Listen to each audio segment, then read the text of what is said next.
Look at the walls of Pompeii. That's what got the internet started. Ladies, gentlemen, and variations thereupon, this is Modern Escapism.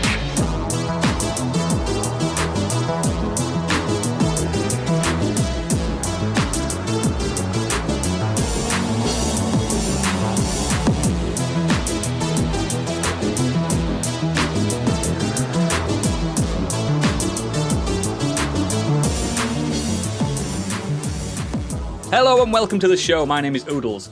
If I could change the world, I'd force everyone to pay for this.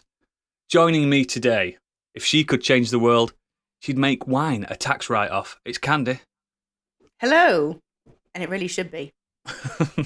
If he could change the world, he'd make horse punching an international sport. It's Gadget. Fucking horses, they're bad people.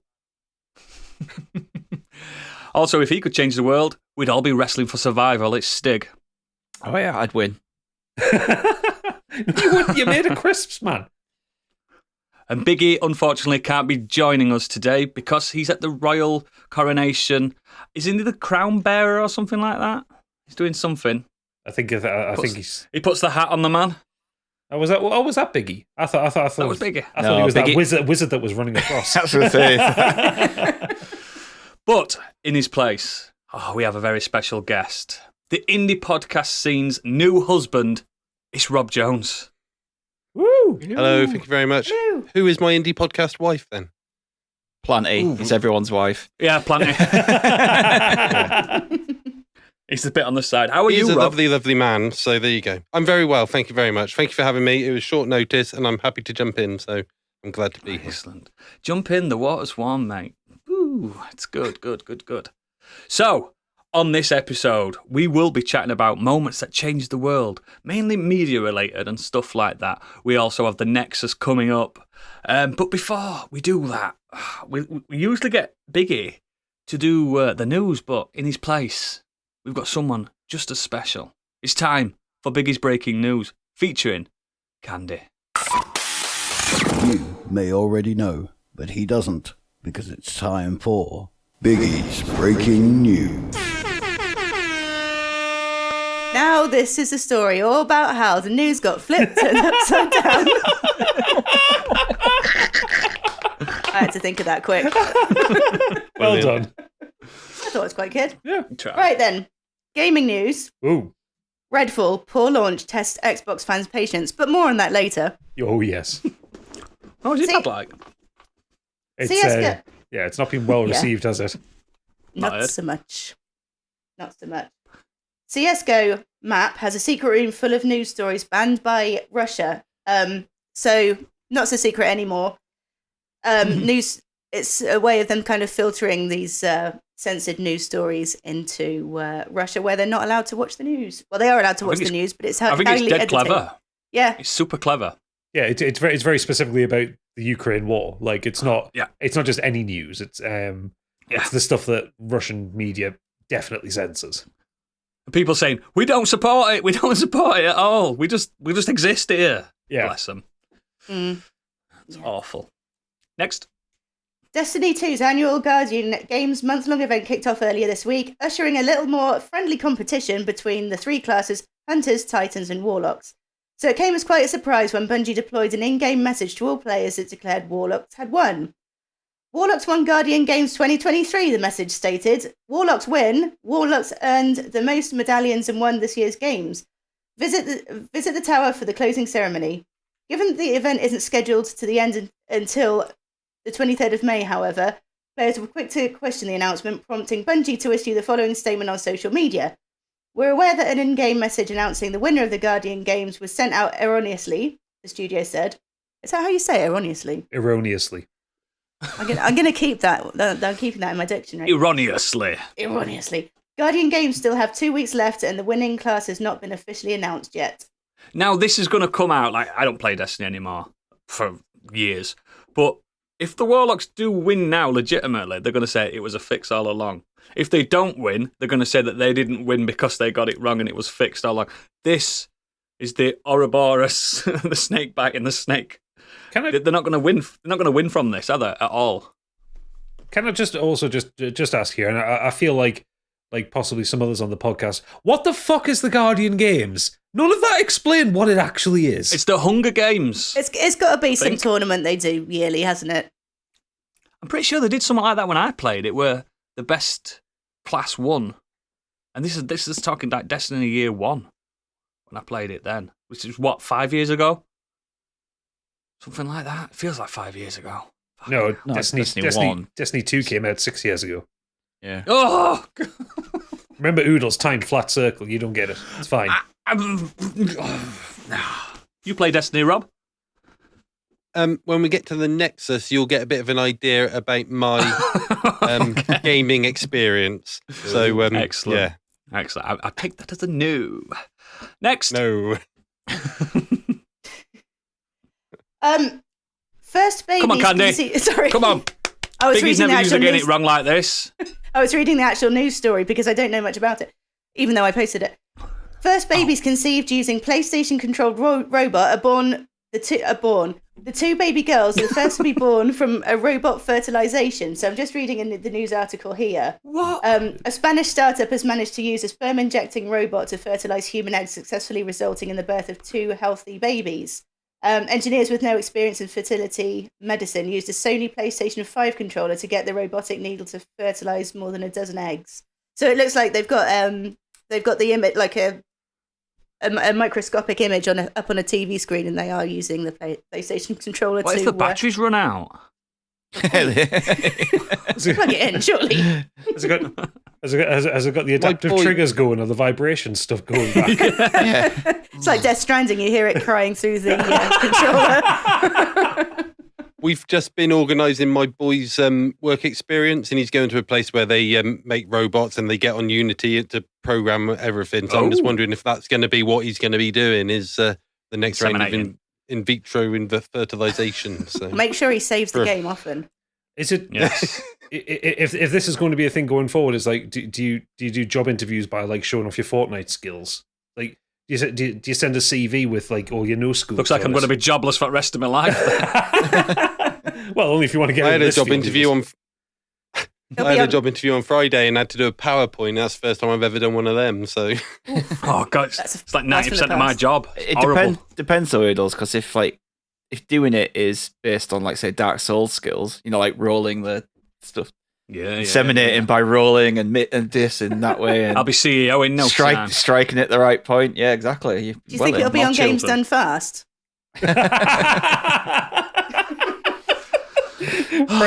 Speedrunning insemination. glitchless pregnancy percent. Trust me, I can speedrun insemination and it doesn't have to be artificial either. Trust me, I've got them skills. I am ready to disappoint. Next. Film and TV. Pedro Pascal joins Ridley Scott's Gladiator sequel. Sorry, Predro. She's got Like a predator. She just got It's a flustered Predator. by saying his name. All it takes is saying his name. Literally. Come out in a sweat. It just sounds like a Godzilla baddie. It's Predro. Predator it's- Pascal. Yeah, it's an evil version of Pedro. It's his evil twin brother, Predator Pascal. I just like to tell, like, if you hadn't noticed, and I'm going to tell the listeners as well, I've had an absolute mare just before we started recording. I spilt like an entire bottle of wine across myself, and I haven't quite recovered yet, so I'm a little bit all over the place. She's just magnumed herself. Big style. Honestly, I've never seen anything like it. So he joins Ridley Scott's Gladiator sequel at Paramount, and I don't think it's he originally wrote a sequel where it was Gladiator in Heaven, didn't he? It's not that. It's not that. It's separate characters. Please Yeah, God, it's- let it not be that. No, it's definitely not that. I kind of would have Come on. liked to have Maximus in heaven, though. That would have been pretty funny. People are saying, oh, would be yeah, this is shite, going to be but- good. Just remember, all the last Ridley Scott films we've had recently, come on, can't be good. It can't be good. That man doesn't know how to do it anymore. I think I it thought the last focuses duel on was meant to be Joaquin quite good. Phoenix. That's what I heard. Which one? The last duel? Is it last duel? I've never heard I of didn't it. think that much of it. yeah, but Affleck was in It's it. probably and great Affleck's then. Bomb, Affleck is the bomb, especially in Phantoms. Oh, especially in Phantom. There you go. Next, Candy, Next. come on, read the room. Fucking hell. Sylvester Stallone is set to return. I normally do the next myself. So Sylvester Stallone is set to return for a sequel to the 1993 action thriller Cliffhanger. This is stupid. Another legacy sequel no one asked for. With I don't know, because I moved to where I live for the rock climbing, so I'm quite interested in Cliffhanger 2. If you remember, though, with Cliffhanger, didn't do very well in saving people, innit? He's not a very good rock climber. No, Yeah. no, many people fell, including himself on 3 separate occasions. Yeah, so it's not someone to aspire If you to want be. it, I've got some background behind the first Cliffhanger screenplay. Yes, Please. yes. So, Cliffhanger 1, it's all... there's a plane hijacking, they still try to steal some money, it ends up on a mountain, they got to go and get it. Is it John The Lithgow? original Yeah. Yeah, that's right. But the original screenplay was written by a guy called Ron Kauk, who was a Yosemite-based rock climber. Mm. And back in the 70s, this plane crash-landed up in the mountains in a lake. And when the boys went to go and check it out, and the climbers could get there faster than the rangers because they went straight up. So they got there first and found this plane full of marijuana. Nice. It was absolutely jam-packed full of weed. So they basically dug it out. So by the time the authorities got there, because it's the middle of the winter, all the weed had gone. But all this weed so then the climbers were then going into like San Francisco or around the park selling this weed to visitors. But the weed was actually soaked in aircraft fuel, petroleum, petrol. Oh, shit, So so we're killing people. So no, but people were just like, there'd be explosions and tents, like you like a big. Well, not that big, but so anyway, so Ron Kauk writes his screenplay based on that. It goes to the studios in Hollywood, and they He went to Stallone and changed bastardized it. it, and they bastardized it so much. Yeah, there. we got So what you end we up got. Cliffhanger. You don't get the weed plane anymore. That's a shame. But you can hear about the weed plane on a podcast called Dope Lake, which came out last Wonder year. what And that's it's about. very good. Yeah. Excellent. So there you go. Carry on. Check that I always out. weird. Next. Find it weird how scripts go from like this one idea to something completely. I tell you how opposite. it does that. As soon as Sylvester Stallone gets attached, he goes, "We're changing that. Yeah. I'm going to be the hero. I don't smoke weed." You should watch that sitcom that Matt LeBlanc did, Episodes. Because that has that, because of the whole setup is like Stephen Mangan and Tamsin Greig are the writers of some like really beloved British sitcom. It gets He takes adapted in over. America, and Matt LeBlanc becomes the star of it for some inexplicable reason. But it goes through the bastardization of like this like feisty sitcom to then being like about a baseball coach. So, Wow, just completely changes. So, but you actually do kind of get an insight into how that bastardization works, and it's always money men going, well, maybe we could do this. It would be more profitable if we did all that kind of thing. Very funny show as well. Everyone should watch that. I do. Next. Writers' strike. As the WGA strike starts to have an impact, late night shows go dark and writers' rooms pause with the industry playing a game of wait and see. So yeah, if you haven't heard, the writers have decided to strike, haven't they? As of a few days No, ago, they're- I think. I'm Already so on sad strike. that late night shows aren't running. Oh, I'm so sad. Not Wait, wait does and it- see. Just fucking pay them, and then Yeah. you'll be fine. You'll be back Yeah. to normal, and your shows won't have a problem. The Duffer Brothers have already said that season 5 of Stranger Things will be delayed because of it. Oh, is it a proper full-on writer strike like last time? Yeah, like the last one. Yeah. Mm.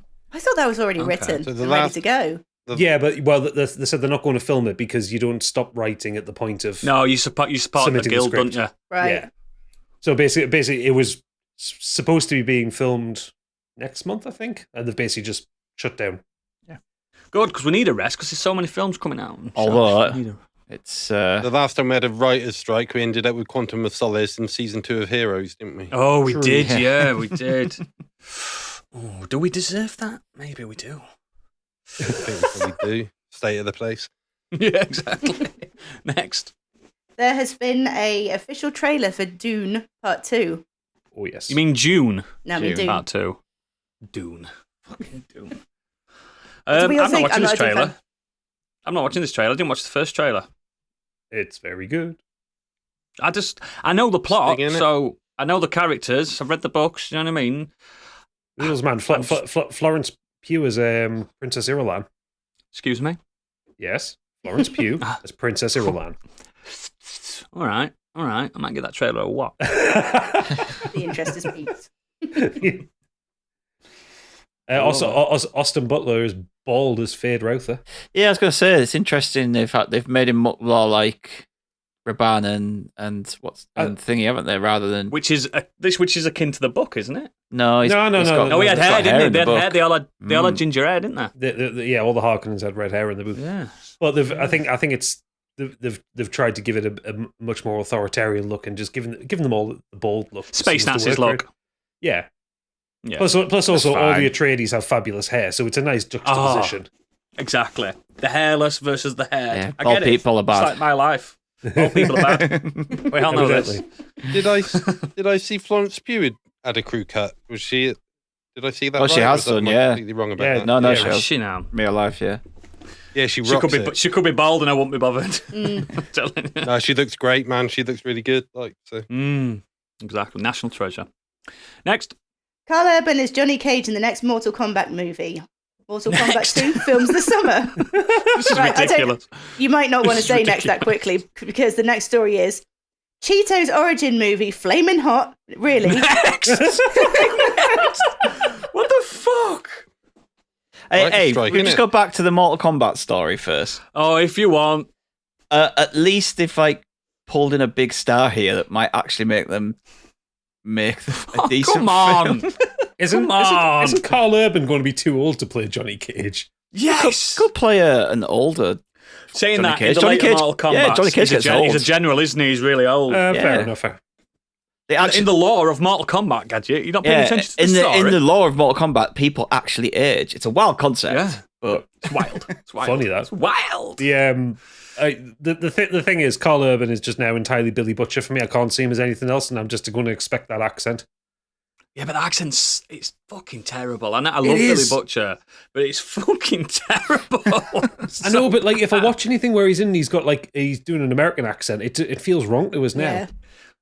Yeah, his best accent is like His in own, fact- but still. his own. Yeah, his own. No, no. I did like him as in Star Trek. I liked him in that. He's Well, yeah, it's his I'm a doctor. that's his generic American accent, isn't it? Yeah, but it works. Do you know what I mean? But yeah, I'm not bothered about this fucking shite. Come on, you'll still Next. watch it. I'll still watch it. Right, you can't blame me for this. This is Biggie's fault. Marvel has shut down pre-production on Blade and will continue whenever the writer's strike concludes. Should have been put next to the writer's strike one, No, shouldn't it? there's literally 3 writer's strike stories in there, and he didn't put any of them together by the sounds of it. He's on holiday, so we'll forgive him. No, never forgive, never forget. No, because if he was here, he'd still do the same. Also, Next. Blade is absolutely cursed. Yeah, It That really film's is, isn't never it? fucking happening, is No, it? I You know. know, like the original Blade and Blade 2, Blade 3 had a bit of problems, but those A first bit two, of problems. they just came out. They just done and came were out made- within the yeah. space of like a year. They were They're just made. done. Yeah, they were made, and they're Someone both wrote great them, films. someone filmed them, someone released them, and it worked. Especially Blade 2. Such What's- a good film. One What's of them going had a on with Bros this in it, Blade? didn't It's it? all over the place. Yeah, Blade 2 had Bros in it. Not all of Bros, just but this 50% of Blade Bros. Half a Bros. was getting rewritten because Mahershala Ali didn't like the script and didn't like the fact that there was like fuck all action in it. Yeah, but Wesley like- Snipes didn't like the script in the third one. That's I know. why he speaks about 4 times. Yeah, but that's like but the fact that it's gone away to be rewritten and now it can't be bad, rewritten innit? because of the writer's Yeah. strike. So Could have been done. Could have been done. Didn't it also get like shit canned and rewritten once before that because Yes. Kevin Feige didn't like the direction it was going in Yes. or something like that? He said it didn't. It was something to do with the correlation of the universe. It's just not. It's not what he wants. It's not his vision. Which lately is not a very good one. more on that later. Next. More on that later. This Star Wars Day, Carrie Fisher honoured with Star on Hollywood Walk of Fame. In a fitting tribute to Carrie Fisher, who played Princess and General Leia Organa in the original and sequel Star Wars trilogies, family, friends, and fans gathered in Hollywood Thursday morning to unveil Fisher's star on the Hollywood Walk of Fame. Her daughter Billie Lourd, who accepted the honour in her mother's absence, wore a gown featuring Leia in her most iconic look, the princess and rebel fighter with 2 space buns from Star Wars A New Hope, and glittery makeup that paid homage to Fisher's penchant to tossing glitter at fans during convention meet and greets. Yeah. I didn't I know think she'd it's beautiful, this story. Lovely, Yeah. this story. You didn't know she threw glitter on people? No, I'd love to Thing. be. I'd love to be. She used to have it in her pocket. No, I didn't know that. When I saw the Just original throw it at clip, people. when I saw the original clip, I thought she was scattering some ashes. Yeah, it was good. Aw. Yeah. I think it's honouring Yeah, it's such nice. a great person, a troubled person, but just a great I liked person. how in history. her daughter said when she was growing up, she was very anti-Star Wars. Kind of the probably one of those things. Just like, I'm not really that bothered, or Yeah. it's too much. Everyone's obsessed with Star Wars, so I see it all the time. I'm not bothered about the films. And she said since her mum passed away, she's gone to actually rewatch them and fallen in love with them, and now she's made sure that her kids watch it. And she said, I mean, she's probably fallen in love with 3 of the films. she's like, but she's saying that like I can sit there now and say to my kids, "That's my mummy," and I was like, oh, Yeah. like, Aw. Yeah, it's really sweet. yeah. It's also think- really I hate sweet that. how lovely a relationship she has with Mark Hamill, because he's Yeah. like an uncle to her. Oh, yeah. Yeah. It's just Yeah. all around good guy, isn't he? Lovely lad. Yeah, Hamill seems like he'll live and die just a goodie. You know what I mean? Which is rare in Yeah. Hollywood nowadays. He was looking good as well, I thought, when he was on the. He's always looked good. Yeah, He's to always be looked fair. good, Hamill. I think the most shocking thing about that story is that she didn't already have a star. Yeah. Sure, she did. I think they've got to pay their own. I think they've got to pay for it themselves, haven't they? No, it has to be fun. I know this because I know the people that did Robert Downey you've got one. Jr.'s one. Here we Yeah, go. because I've got one. I Oh, funded wait. it myself. No, it's they have to. It has to be paid for and funded by fans, and they have to have at least 30,000 people that want it and Right. raise a certain amount. But it can't be funded by the stars themselves. Because then, because it's like someone like Elon Musk could just do it, wouldn't he? Yeah. Just to be Yeah. Elon Musk. Next. Next. Sorry, someone's shouting outside. Stop shouting, Yeah. You strangers. You shout at them to stop shouting. That'll tell them. Right. Brick through your window next. And I'm so aggressive as well. Stop shouting, boys. Get off my lawn. Right. I don't have a lot. Get off me gravel. Moving on. I don't know why this is here. Australia to ban recreational vaping in major public health moves. I Why put is it in. this here? The government Next. says vaping has become a huge epidemic, particularly affecting young people. Next. Oh well. And I'm young. Fuck off. I'm young. I am. Keep vaping alive. By the way, this is 0%. I'm always picking so- up yeah. I'm always picking the bloody disposable things up in the park. 'Cause I work in the parks over in Weymouth, so I'm always like just clearing up after them. The kids go down and just, yeah, I wouldn't dare the litter. amount of rubbish it creates. I think I'm You're 29 very years good old. I man. can vape what I want. you're 35. Shut up. The Ban disposable ones. yeah, definitely ban disposable ones. They're just contributing to e-waste. And Mhm. those Also- what are those watermelon pen things? The ones that look like lipsticks that the kids seem to have. Yeah. Well, the Also, highlighters, the highlighter pen ones. Like, I found out just how much and how long it takes for a cigarette wood to decompose this week. Long time, innit? Yeah, it's ridiculous. Full of little microplastics and stuff in. See? Yeah, and fiberglass and stuff. All See? sorts of Oh, nasty God. stuff. Told you, stop smoking them. Stop smoking them. I heard that Guys. this week. Where did you hear that? I heard the same thing this week. On Football Ramble, it was on advert. That might have been it. Yeah, If it's on podcast adverts, it's probably gone on a few. yeah, hasn't it? that's it. Yeah, Yeah. not ours. Well, Anyway. just don't forget back in the 1950s, where I think it was Virginia Slims they claimed they had the best filter in the world because it was asbestos. Yeah. And no one died. Yikes. That super safe chemical to get into your lungs, asbestos. And nobody died. And there's still schools in Yorkshire that still got asbestos roofs. I'm sure of it. I'm sure of it. We kept it up. Leave it up. It's good. Half of West Yorkshire is Next. built with asbestos. Yeah, the ground we Asbestos walk on bricks. is asbestos. And Next. finally, news from the Weird World Web. Joasia Zakrajewski, ultra runner who Nailed it. Nailed done that, it. Please he's done have that on another go at purpose. that. Nailed it. He's done that on purpose, hasn't he? He's found Yes. something with a really hard name to fuck one of us He He Nailed it. over. shot you there, I tell you. That was fluent, that was perfect. Joasia Z, ultra runner who used a car, says she made massive error. A top ultra marathon runner Using a car. using a car. Top ultra marathon runner who was disqualified from a race from using a car says she made a massive error accepting the trophy for third place. Joe Z said her actions were not malicious, and the incident was caused by miscommunication. Dr. from Dumfries took part in the... Sorry, I love how our name is done 3 different ways in the first 3 sentences of this article. Hang on, Well, is apparently this she's a doctor whole now. whole thing? Is this whole thing translated and retranslated on Google Translate from 500 different languages? Because none of it has made sense so far. I don't know what's happening. Well, in the third sentence, she's introduced by... she's a doctor, I don't even know who she guess.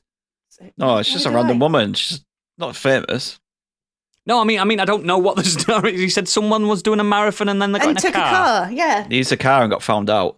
So Dr. Z from so I Dumfries saw took this. part... Oh, you saw it? Do you want to spread some more light on it, please, Rob? Tell us, Some please. English. So, I ain't right. I'm not going to have a go at the name, Okay. but so she was taking part in an ultra marathon, which is anything more than a marathon, really. So I think this one was like 50 miles or something. Yeah, it was Manchester to Liverpool. She wasn't feeling very well. Mm. Yeah, so she wasn't feeling very well, and she was doing shit in the race, and then someone gave her a lift further up the track, and she jumped out and ran on. Oh, I expected then nobody to finished see third. her. And then so she finished third, grabbed a medal, and then when they analysed the GPS tag data, She got really they were fast like, at one how point. come you done? Well, yeah, how did you do a mile and a half in 6 minutes? Or, when everyone else is taking... You were running 70 12 miles per minutes or hour at one whatever it was, point. like- So the real Yeah. story is that she says she was ill, in inverted commas, because she got found Yeah, out really. clearly, because Yeah. she still accepted the medal, Mm. and it wasn't until someone analysed the data that she was like, oh no, I was ill and I shouldn't have accepted it, sorry. So she's more sorry that she got caught. Oh, absolutely. You're only sorry when you get caught, mate. It Yeah. says she was tired That's and jet life. lagged and felt sick. I mean, I'd feel sick after running 50 miles. It's not very fair Or because there's... in her case, 47 and a one. half. those ultra marathons, they're a real like proper community, and people take it really seriously. they There's do. people over in America, they'll do like 250-mile races, like people like Courtney DeWalter, who's just like a machine. She like beat all the blokes in this one race by about 12 hours over 250 miles. So to just jump in a car and not give a shit is a bit It's disrespectful more than anything, rude, isn't it? really, isn't it? Mm. Yep. Well, it says here, she They should said, throw the book at her. it says here, when I got to the checkpoint, I told them I was pulling out of the race, I think, and that I'd been in the car, and they said, It's just how you had to preface it. Pulling out of the race, I think. yeah, but when you're driving, It's you that's got dirty mind, nobody else. I wasn't even being dirty. I was thinking, I'm pulling out. You say that when you're in a car, don't you? I'm pulling out. Just I can you look? I thought you meant. Yeah, I know what So you it's you know, that's got the dirty mind noodles. Yeah. Yeah, it's quite difficult to pull out in a car. It's all cramped and it's hard to move around. When you can't be bothered to check your left side, you get to passengers to say, you get your passenger to Oh, look no. and say, I'm pulling out. Can you check for me? Yeah. Anyway, Oh God. they said you will hate yourself if you stop. Also referring to the race. Dr. Z said, I agree to carry on in a non-competitive way. Again, the race.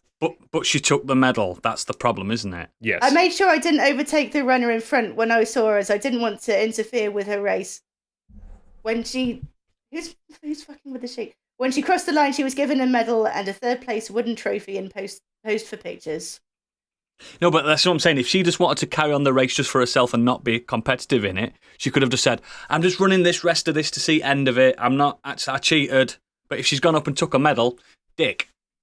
That's how I see it. She could have been like one of those dudes in the banana suit that take 4 days to do the London Marathon just because they want to finish it. I think Exactly. Yeah, I And think, get a yeah, little certificate. the fact that she made it third place, it's like it's not like she made it the middle of the fucking pack. Exactly. Yeah, she's Yeah, like, fuck it. She's like, if I'm first and second, that's a bit too obvious. I'll sneak in third. Make him that wooden cup. I just think we don't like cheats because what does cheating get you? Nowhere except the House of Lords. Psh. Excellent. Is that the news, kind of? You did it with aplomb. Yes, that's it.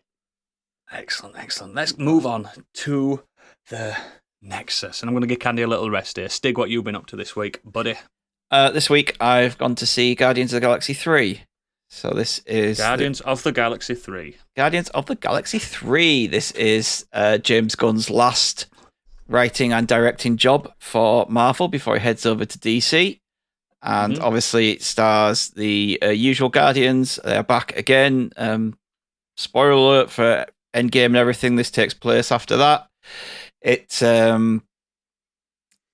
basically it follows the team after Gamora's death. We have obviously new Gamora. Shut up. And it's about the team and Star-Lord dealing with that. The film also introduces Chukwudi Iwuji as the High Evolutionary, and Will Poulter as Adam Warlock, and Maria Bakalova as Cosmo, the dog. Oh, so it's a girl for Cosmo. That's cool. Yes. Cool. So yeah, this primarily kind of is more Rocket's story than anything. If you've seen the trailers, you'll probably kind of get that feeling from it. We get a lot of backstory about Rocket. We can find out where he came from and how he became to be, and a talking, walking, sentient raccoon. He's not a raccoon. He's a raccoon, though, isn't he? But you do find out about why. Throughout the last two films and everything, anytime anyone's ever tried to bring up what happened to him and how he's like he is, he's always shut it down, hasn't it?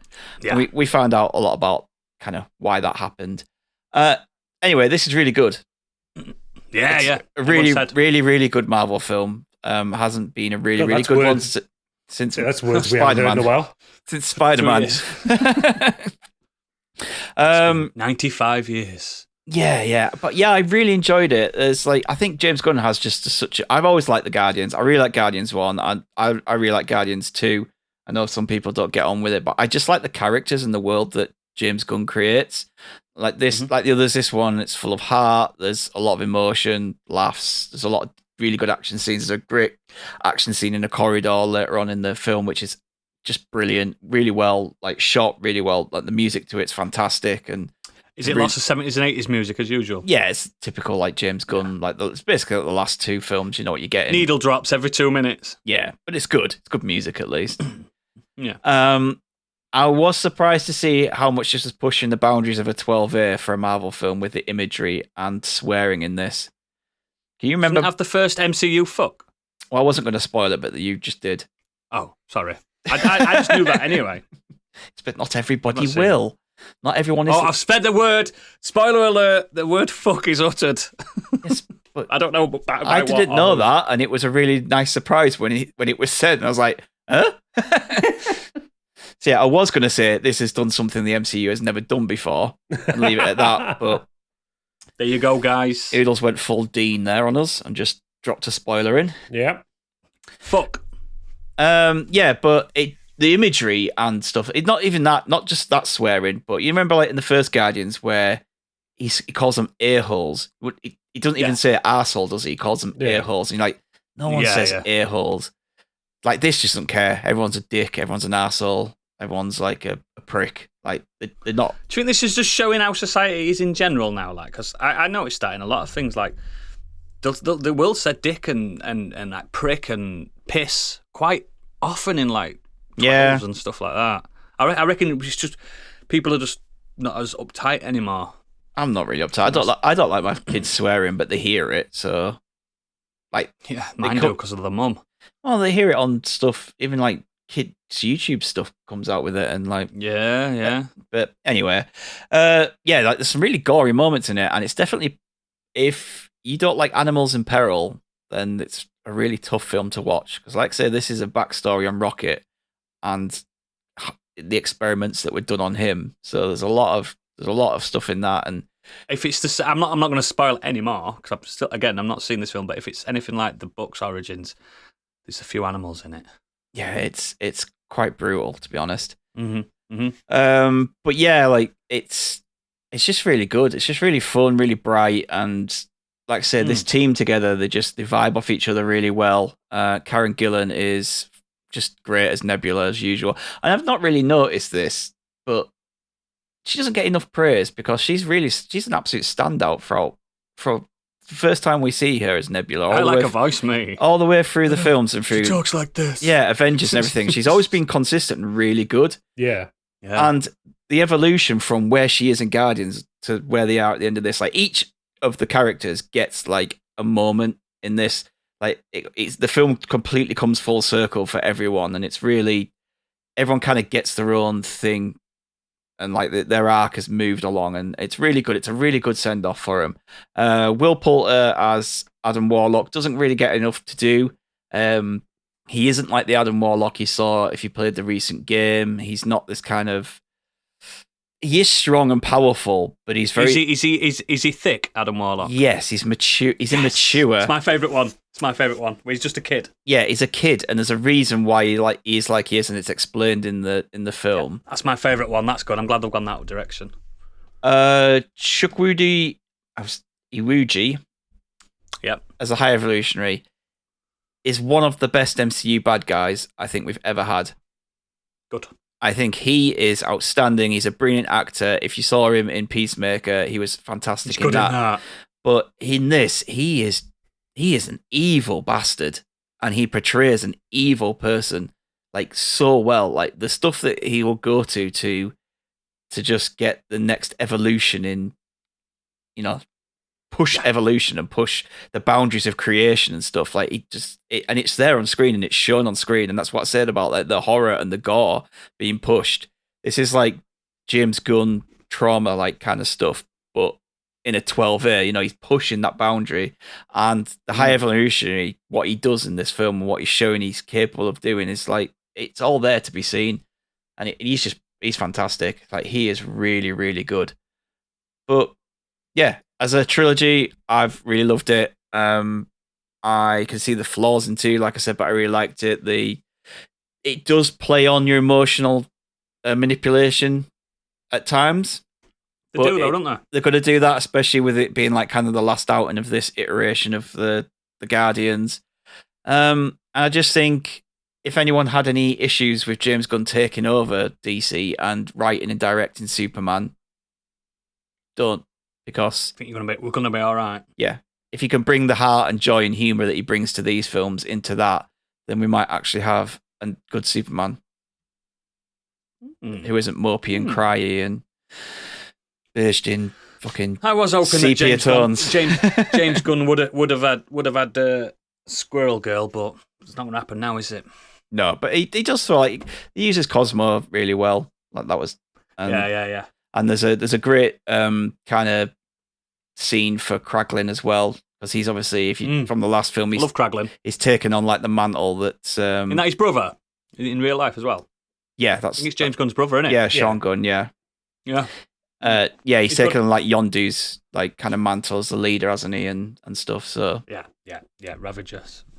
Yeah, really good. I really, really enjoyed it. It's like up there in my probably cool top MCU films. Excellent.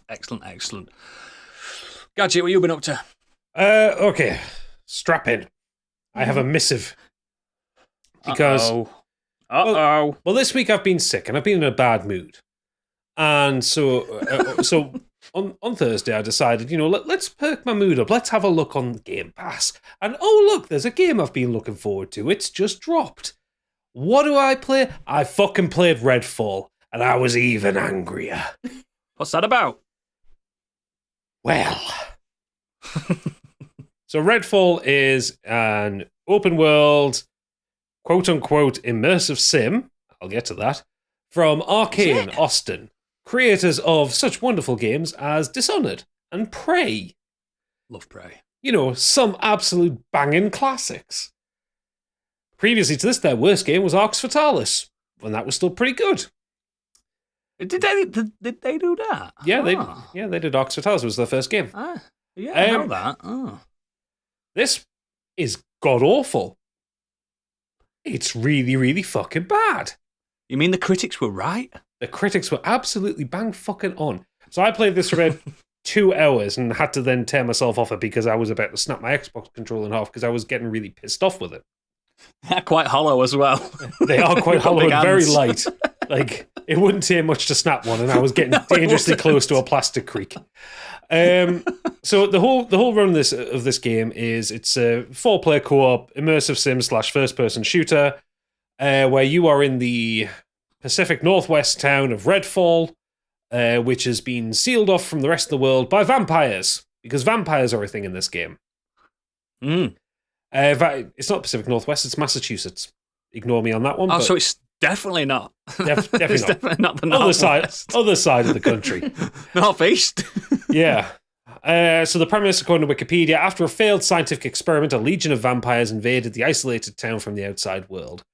Trapped inside Redfall, players must choose among 4 unique survivors: a cryptozoologist, inventor, a telekinetic student, a combat engineer, and a supernatural former US military special forces sniper veteran. To How slay could this their be bad? enemies, vampire and human collaborators alike. This has got to be good. No. It's fucking not. It's so upsetting. This keeps happening to you, mate. I know, All the ones right? you I look get forward to. Can excited. you stop saying you're looking forward to games, please? Get excited about games and they come out and they're shite. It's really fucking disappointing. So, okay. So I've tried to boil my thoughts down to this one so it doesn't get into just an unhinged rant. Basically, if you play it, like your immediate feeling is like it feels like Deathloop to move around and play. Like it's that level of first person shootery. That's fine movement. Yeah, fine movement. You don't have any of the kind of like the acrobatic stuff that like Colt could do in that game. But anyway, yeah. So you start off on the ship, you kind of work your way out of it, and you kind of work towards the town of Redfall. Now the problem is, so they kind of advertise this as being like an immersive sim or having immersive sim aspects to it. It doesn't. Everything has a prescribed. Every locked door has a precise key that you need to get through. Whereas in like It a doesn't game have like your code that you loved. nope, or at least I hadn't found it by the time I got out. The whole thing with an immersive sim, or with actually most of Arcane's output, has been that you can do anything the way you want to. If you can work out a path through a level, do it that way. A locked door doesn't mean a locked door, does it? In those Exactly. games? No, in this day, it's a fucking locked door. There is it's a one route shame. through everything. I will say I like its art style. Its art style is very pretty. And it's that kind of chunky Arcane style. Everyone's got massive fucking hands for some reason. But the problem... Long arms as well. The long arms, yeah. The problem boils down to the design of the game. The game doesn't do what it's supposed to do. And I'm not talking about technical stuff. Like, I had a couple of bugs and glitches, but I don't really care about that kind of thing. They were just like frame hitches or texture Yeah, pop you did in. play Chernobyl, didn't you? You love a bit of jank. I saw a screenshot of some people on our Discord who were playing it, and Tig was just literally in the floor, moving around in the floor. So Yeah, that's a power. That's a power that it's got. So, in the opening couple of hours of play, so the first kind of thing you have to do is you go to this fire station, and that's going to be like your base of operations, but you got to clear the vampires out of there. You've also got to get rid of these kind of cultists that worship the vampires as well. So you'd think, right, this is my first big combat encounter. I've got a building I can do with what I want. I can be sneaky, or I can be shooty, or I can have a blend of the both. And I have to clear it all out. When you get inside the fire station, there are 2 human enemies and 1 vampire. That's it. Oh, God. How could you get by them? So you go upstairs, you kill those 2, and then you get the shotgun, and then you go to the basement and kill the kind of first boss monster. First boss monster took 3 shots to kill. Maybe you're just really good at games, mate. I was playing it on hard. I would have expected them to be slightly bullet spongy. Okay. We then get to the kind of proper opening cutscene, because this is kind of where like a lot of the story gets developed. Except it's not a cutscene; it's a fucking slideshow. There's not a single animated cutscene in this game. No shots of people talking to each other. It's just static images that are kind of that are on different layers, kind of moving across each other, and that's it.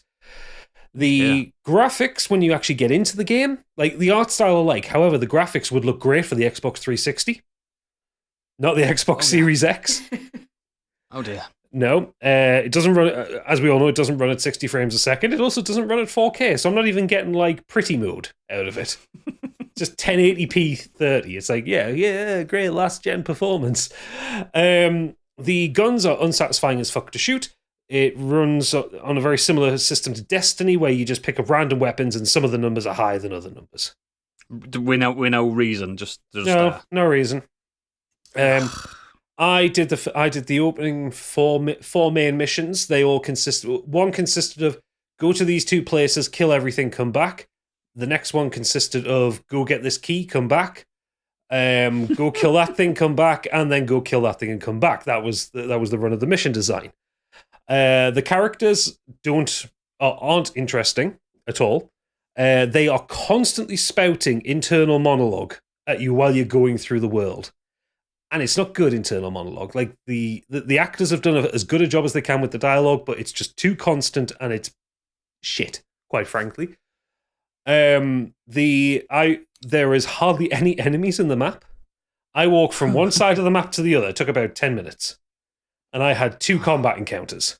Infested by vampires. Yeah, no, fuck all. The vampires themselves, when they attack you in the open world, if you find a car, walk to the other side of the car, and they will just kind of keep jumping up against the car. Do they do it with chairs as well? Do it with chairs. Chairs. They're not capable of understanding a ledge. If you climb up a ledge, the vampire will not be able to get to you until it teleports. That is one of vampires' weaknesses in mythology, though. We all know this. Ledges. Oh raised surfaces. Yeah, they don't like them. If you want to blow up garlic, if you want to blow up a car, you just shoot its windows out and it will catch fire. Don't they all have identical oil spillages underneath them as well? All of them, yep.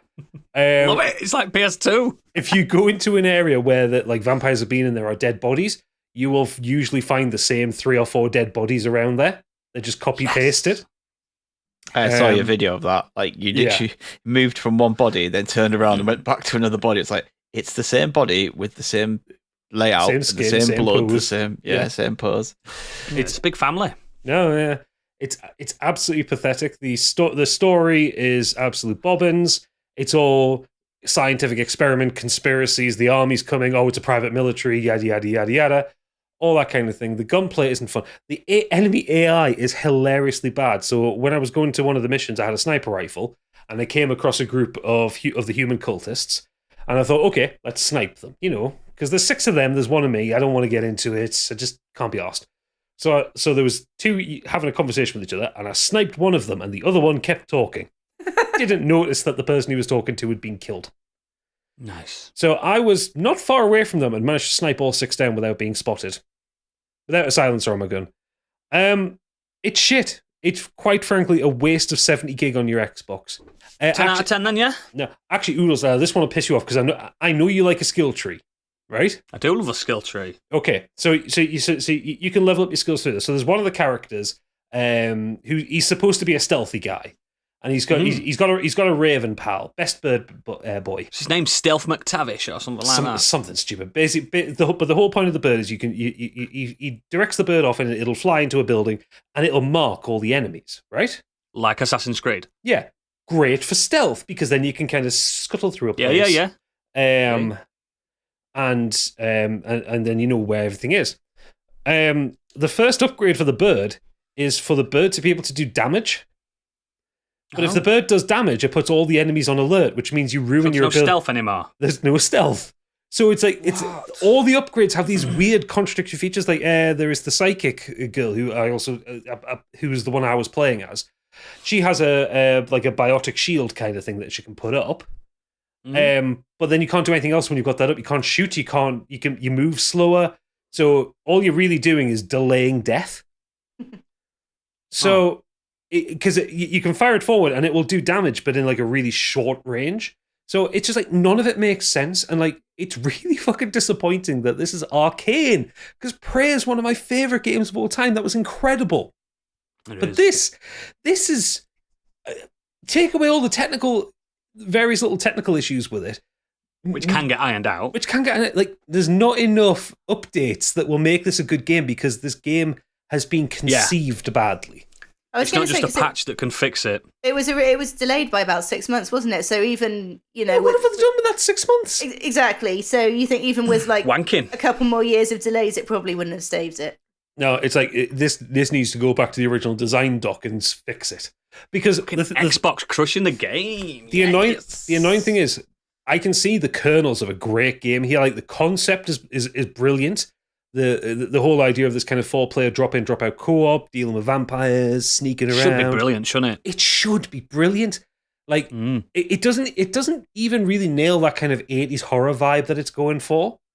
Like, when you look at the artwork and the text and all that, like it looks like it's aiming for like kind of mid-80s, slightly horror comedy kind of romp kind of It film. could have been Lost Boys, the end of Lost Boys, the game. You know what I mean? That's the thing. It could have been Or like Fright that. Night or something. But it's not even kitschy enough to get away with that. So, nah. Even though it's on Game Pass, avoid it as hard as you physically can. Put a score on it. The people want to know. I would say this is a 3 or a 4 out of 10. Like this is rough. It gets that high simply because it turns on and you can physically play it. Yeah, and you respect the devs. They get a point for that. Yeah, but it's not worth your time at all. There you go, listener. I don't know if it's better when you Redfall in your life. Yeah. I don't know if it's better if you play it with people. I've just played it. It's probably myself. worse. But it's probably got some real shit neck code. But this is kind of 3 for 3 with Bethesda on big multiplayer titles being broken. Yeah, or looking shit at forward to release. that. Looking forward to that Starfield and that Elder Scrolls, baby. Yeah, Doesn't bode well, does it? it's gonna be shite. Do you know what? I wouldn't be surprised. I wouldn't be surprised if Starfield gets another delay after this because the Xbox 5 years. Xbox need a win. Xbox really need a win, and they need to Got to make win. the Just money Diddles back is on. salty about it. They need to make Yeah, money but back on that Bethesda one out of the purchase. past 4 is not very good, is it? So yeah. So, bother. excellent. Don't bother. Don't bother. Rob, you've been doing, pal. Well, games-wise, I'm the wrong person to have on this show, really. So if you're ready for the gaming equivalent of Old Man Jones Points at Traffic, we can go with Yeah. that. We're ready for it. So should we call it console history, computer history? Yes. So I started off with the ZX Spectrum, the one with the built-in tape drive. Classic. I then graduated to a Sega Master System. My first console. Excellent. I had a Commodore Amiga for a while. That was amazing. That's where I'd done most of my gaming, to be fair. I dabbled with a Nintendo 64. And then I picked up an Xbox 360 in about 2011. And that lasted me until about 3 years ago when that died. And then last year I bought the kids a Switch. So that's pretty much where I am. At least you've got the Like- best console. Well, Switch. this is it. Didn't So hear Steam Deck there. I got the kids. I got the kids Hollow Knight for the Switch last month on your recommendation. The kids, but I haven't really played the it kids yet. kicking off as well. It's too hard. They do like it. No, they really like it. I had a cheeky half hour on it last night. Did you get lost? Like from what you're saying, it looks brilliant, and the sound on it is it's really It's really flawless, good. that game. Oh, I'm looking forward to finding some time to get into it. Mm. I have also downloaded. Is it Return to Monkey Island? Yes. Because I really loved Secret of Monkey Island. Very good. It is really Is good. it? Mhm. So I'm kind of saving it. I might even save it for the winter when we've got a bit more time Yeah. to like sit down and play through it all together as a family. I think that'd be Yeah. quite cool because It's I a good, really it'd be good for a enjoyed. family, that. Yeah, I think it'd be a nice Yeah. game to play I, together. I really enjoyed Secret of Monkey Island and The Chuck's Revenge. They're They all were good. just like, mate, on the Amiga, The Chuck's Revenge came with 13 floppy disks. I know. So, It's ridiculous. There you go. So there's that, and other than calling my kids cocksucker while playing Mario Kart, the main thing I've been playing is that port of Goldeneye on the N64 emulator thing on the Switch. Yeah. Did any of us do that? Me and Yeah, Candy they- played the Xbox version. Yeah, not the emulator. Did you? But isn't the Switch version supposed to be better, but the Xbox version... No, one of them's better, but one of them's better for a different reason as well. I know there's two different... Sure, the Yeah, Xbox completely two version different was versions. better. Yeah, because it's got better controls, hasn't it? Yeah. Right. Well, I haven't got that option. So the controls on this one are all a bit janky, The original ones. but it's just, proper nostalgia. I got on it, and it took me about an hour to get through the first level because I was just trying to work out what buttons were doing what because there's no Yeah. guide for you to do it. And then, I'm like 5 or 6 missions in now, and I'm absolutely loving it again. It's like I'm 17 all over again. Isn't it like notoriously quite difficult on some levels, that game? Oh, yeah. Like if you set for an alarm or something, you got to start again and stuff like that. Yeah, I'll tell you what is weird is how, like, because it's got to be 20 years since I last played it, but how quickly that memory of, I've got to go here and then do that and then do this again. Yeah. So, Yeah, I got that. yeah. And the kids are really loving it. They're like, I haven't let them have a go yet because fuck them, you know. Yeah, Earned just, it. yeah. So yeah, I'm really enjoying GoldenEye. Like it's like I'm 18 all over again. Yeah, It's And- quite and fun to I've just jump back on and play. Like, yeah, one of my pals is that he was the 64 kid, I was the PlayStation kid, and he recently been playing the GoldenEye, but he's been playing it on his Xbox, and they redid all the controls for the Xbox version. I think it's Right. that one, and he says, "Oh, it's still really good," and it's a game that I played when I was younger, but I never really liked it. I liked multiplayer, which is rare for me because I don't like multiplayer at all. But I liked. Yeah, we're going playing to the try split that screen. out, and Mm. yeah, we're going to try out the multiplayer, see how annoying it is. But I was going to ask you guys for some recommendations for like a first-person shooter on the Switch that I can just sort of like pick up and dip in and out of, that I don't need to sit for 4 hours to get into it. I've That's been a playing big one ask, probably. recently because I was on Deadbeat Punk's podcast. It's on the Switch. It's not for the kids. Bulletstorm. I don't know if anyone else has played that. Right. Put Bulletstorm on the Switch. Yeah, it's a Duke Nukem edition, so you play as Duke Nukem. nice. Doom. Doom, yeah. Both Dooms are on Switch, aren't they? In fact, I think every Doom that's ever existed is on Switch. It is. Wolfenstein games are on there as well. Wolfenstein, yeah. Bioshock. Is that Bioshock. ports of the original ones, is it? Or is that No, the new ones. The new ones, the Right. good The ones from the last like decade, yeah. The Yeah, both Dooms right. and Wolfensteins. Bioshock's a good shout if you like a bit more cerebral first-person Right. shooting, something you have to think about. I really struggled with that game at first, but I got my head around it eventually and finished it on Switch. I enjoyed good, the looks good. I enjoyed the on the Xbox 360. I did enjoy like the Rainbow Six games, I don't think there is Tom many of Clancy those ones. tactical ones. Is there on Switch? No. You See get what's the on here. get the original Quake if you want to go for some boomer shooting. Bioshock. Bioshock I was like Collection. Bioshock, yeah. Right. Yeah. I thought you guys would be the people to ask. That's all. So I know. I'll I make a list genuinely of don't those. think there's any tactical shooters on Switch. I'm probably completely wrong, but I don't think there is. Oh, not really a shooter, but Portal 2 is essential. Get the Portal collection. Yeah. yeah, get Portal. Yeah, they run fantastically on Switch as well. First person puzzle games, they're incredible. Yeah, that's one that you can play with family. And sometimes it helps to See, have someone else watching you with that game to help you. Yeah, because I started playing Portal I do like the other games. day and I was like, I can't figure it. I was playing that new one with like the fourth dimension. Yeah. And I was, That's a I was like, that one. I can't figure this out. I'm like, Yeah. if I move that, but then I do that, then Yeah. that closes, puts the platform down. I was like, I don't know. I just gave up. I haven't gone back since. Yeah. Yeah, it's tricky. Tricky. I do like games. I do like sitting and playing games. But since the kids have got, it's funny. Since they've got older, I found I've had less time to actually sit Should and be the play stuff. opposite. So like, it should be. You would have thought, but like when the kids were little and my wife was breastfeeding, she'll be off Mm. doing that, and like Yeah. I've got no company, so I can just sit and like the first Red Dead Redemption on the 360. I love Smashed that. it. That was Yeah, it's and I just went for a wander picking flowers and shit. Like, And now you've got to play Pokemon trading card game with them every day, haven't you? that's it, which is amazing. I'll So tell you a great one to play with a family. If you've got 4 controllers, yeah. it's Super Natty Cat recommended it on here. It's Lovers in a Dangerous Space Time. Oh, it's crazy. That's a great game for family because you've got to work. You're on a little spaceship. You've got to work together. Like one Work together. one keep it person active mans a and that. gun, the other person mans the map, and the other one works switches to turn like stuff on and off like that. So you've got to kind of work together, and it's really good fun. Yeah. It's like The how other thing I when do you is, first start Monopoly and it starts off everyone's having a good time and it doesn't end up. Yeah, because you're just like shoot there. It's like you right, And then you you're get just like right. I'm gonna divorce do and stuff. when you're playing 3-player, like when we play 3-player. It's like okay, well, one of us is gonna have to man 2 things here now. So I was like, Two right, things, right, I'm gonna do this. You 2 do that. It's like There was that other game called Brothers. I saw it. It was like Brothers, cheap Tale of to Two download, Sons. so- It's good. yeah, and I thought I heard someone else talking about that, and it was like on the download thing of like £7 or something. So I It's thought, it's great. excellent I'll have game. that. It's great. So you can I play it own on it, your I own. You haven't can play it on actually- your own or you can play it with Yeah. somebody else. Right, I own it. I haven't fired it up yet. It's just really good, question of that. time. So, like I said, wrong person Excellent. for this show, really. But No, don't be daft. Candy, what you been doing this week?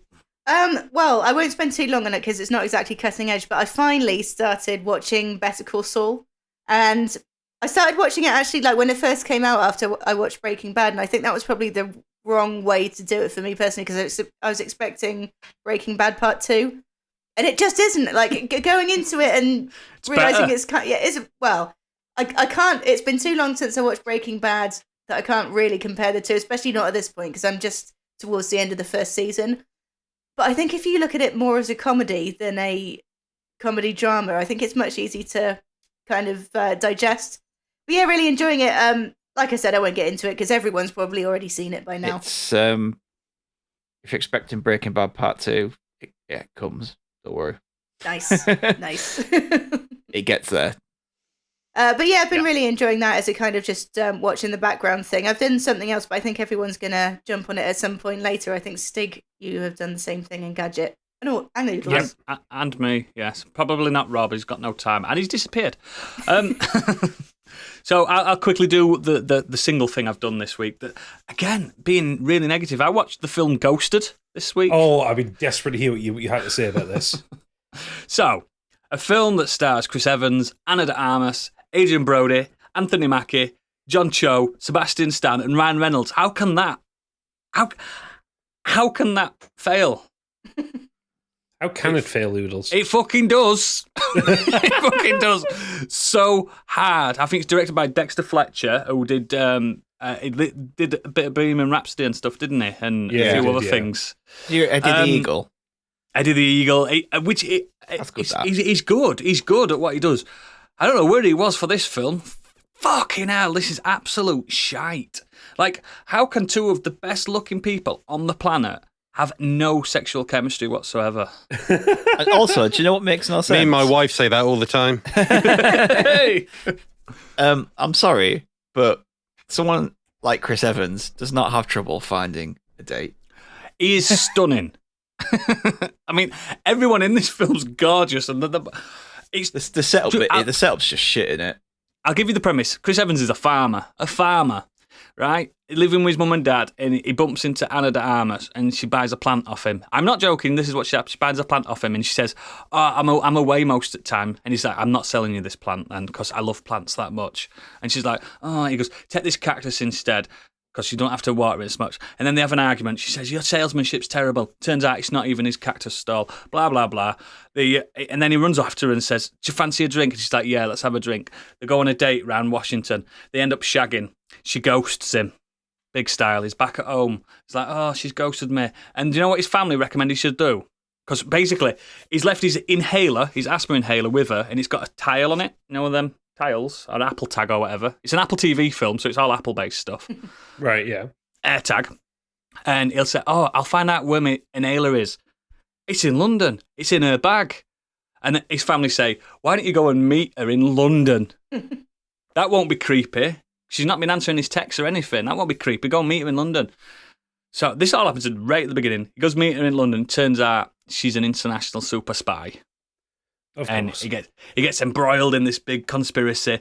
People think he's the super spy, but it turns out she's the super spy. And he's like, "I'm not supposed to be here." That kind of thing. I'm Chris Evans. Even though I'm ripped and I look massive, I can't fight. That kind of thing. Honest to God, he's fucking shite. He's so bad. And then you've got Adrian Brody as the baddie. He's probably the best thing in it, because he is usually the best thing in things. Anthony Mackie's in it, John Cho, Sebastian Stan, Ryan Reynolds. They're in it for 2 minutes each. And it's Eagles just... there spoiling more things. I don't care. I'm saving people. Have you seen it, Stig? Oh, fuck. Oh, right. Well, they're in it for 2 minutes. It's shite. It's a fucking bad film. It's got no payoff. It's just beautiful people being shit. Also, love from your description, it's failed. If the product placement has failed the concept, because You can't use AirTags in a different country, can you? No, not even that. An AirTag will inform someone if it's on them for like more than 20 minutes. Yeah, but if you live in Washington, you can't AirTag somebody in London, can you? Yeah, Surely but it takes not. more than 20. It takes more than 20 minutes. Like she would have been told that she had the AirTag on her. Yeah. It would have popped up on her phone that says there is an AirTag. And she's a super spy, so she Airtel. should have noticed. It's just bad. It's just bad. There's a few twists and turns in it. You can see the twist coming a mile off. It's just absolute shocking. There's like the set pieces are like, which is weird because she was really good in Bond, wasn't she? As like a little Miss Bond. She was really good, and that's what she is in this. But she's There's no chemistry whatsoever. It's just shite. It's really bad. And it's Is it on Apple, is it? It's on Apple, and the reason I watched Ghosted is because I watched 2 episodes of something else we're all going to discuss beforehand. Yeah. The show Silo. Take it away, Gadget. Oh my god! So Silo is, if everyone remembers, to the heady times of last year. I'm aware everyone's had a lot of drinks between then and now, but I reviewed Hugh Howey's Silo Saga. I went through all 3 of the books, and I fucking loved them. They were the favorite books I read last year. And yeah, Apple made it into a TV series. It's fucking brilliant. I absolutely love it. Yeah. Everyone realizes the Silo Yeah. really well. I think I said before when we watched the trailer originally, it didn't look like how I imagined the Silo. I always imagined it being a bit more industrial for whatever reason, but when they go into the lower parts of the Silo, that's where it gets industrial. I was like, oh yeah, this is exactly how I imagined it. The casting is brilliant. The acting in it is great. So for the cast, we've got Rebecca Ferguson playing Jules, Will Patton playing Mons, Tim Robbins playing Bernard. Who else we got there? David Oyelowo? Why can't I never get his name right? We've got Common. Hello. Oh, God, you got me. Common's in it. Yeah. So he's playing Holston. Common is playing Sims. It's a fucking standout cast. And they are firing on all cylinders as well. They're all really fucking good. I've got Umbridge. I don't like Rebecca Ferguson in this. Oh, I think she's good as that. Whereas, have you read the books? Nope. Whereas I think she's perfectly cast. Yeah, she's how I imagined Jules. Like, I haven't seen that much of her literally. yet, though. Obviously, she appeared at the very end of the first episode, and she only had 1 episode to herself, so she might grow. Again, I don't love this yet, but this is someone that's coming. I've not read the books. I know nothing about it, apart from what Gadget told me that they're in a silo and outside's dangerous, blah, blah, blah. I know that much. So I watched it, I was like, I watched the first episode, and I was like, I'll watch the second episode. And after the second episode, I was like, I'll continue. I'll probably watch the third one. I don't love it yet. That's all I'm saying. But I don't know the world, do I? Yeah, no, fair enough. But just for reference, if you do read the book or listen to the book, Rebecca Ferguson is playing it spot on for Jules. Like, I'm not her biggest fan in general. I don't hate her or anything like that. Do you know what I mean? I just don't think she's not that good an actor in my head. You know what I mean? I've not seen her that much. I know she's in Greatest Showman and stuff like that, and June, but she's never best thing that she's in. But if you guys say she's, I've not seen Mission Impossible. I'm just saying, you're telling you something she's good in. Yeah. If you guys think she's really good for that character, I believe you. I just don't know that character. Do you know what I mean? The production design She's pretty. The production design is spot on. I love like the little details, like the little computers and CRT monitors that they have kicking about. I love the recycled and reused look of everything.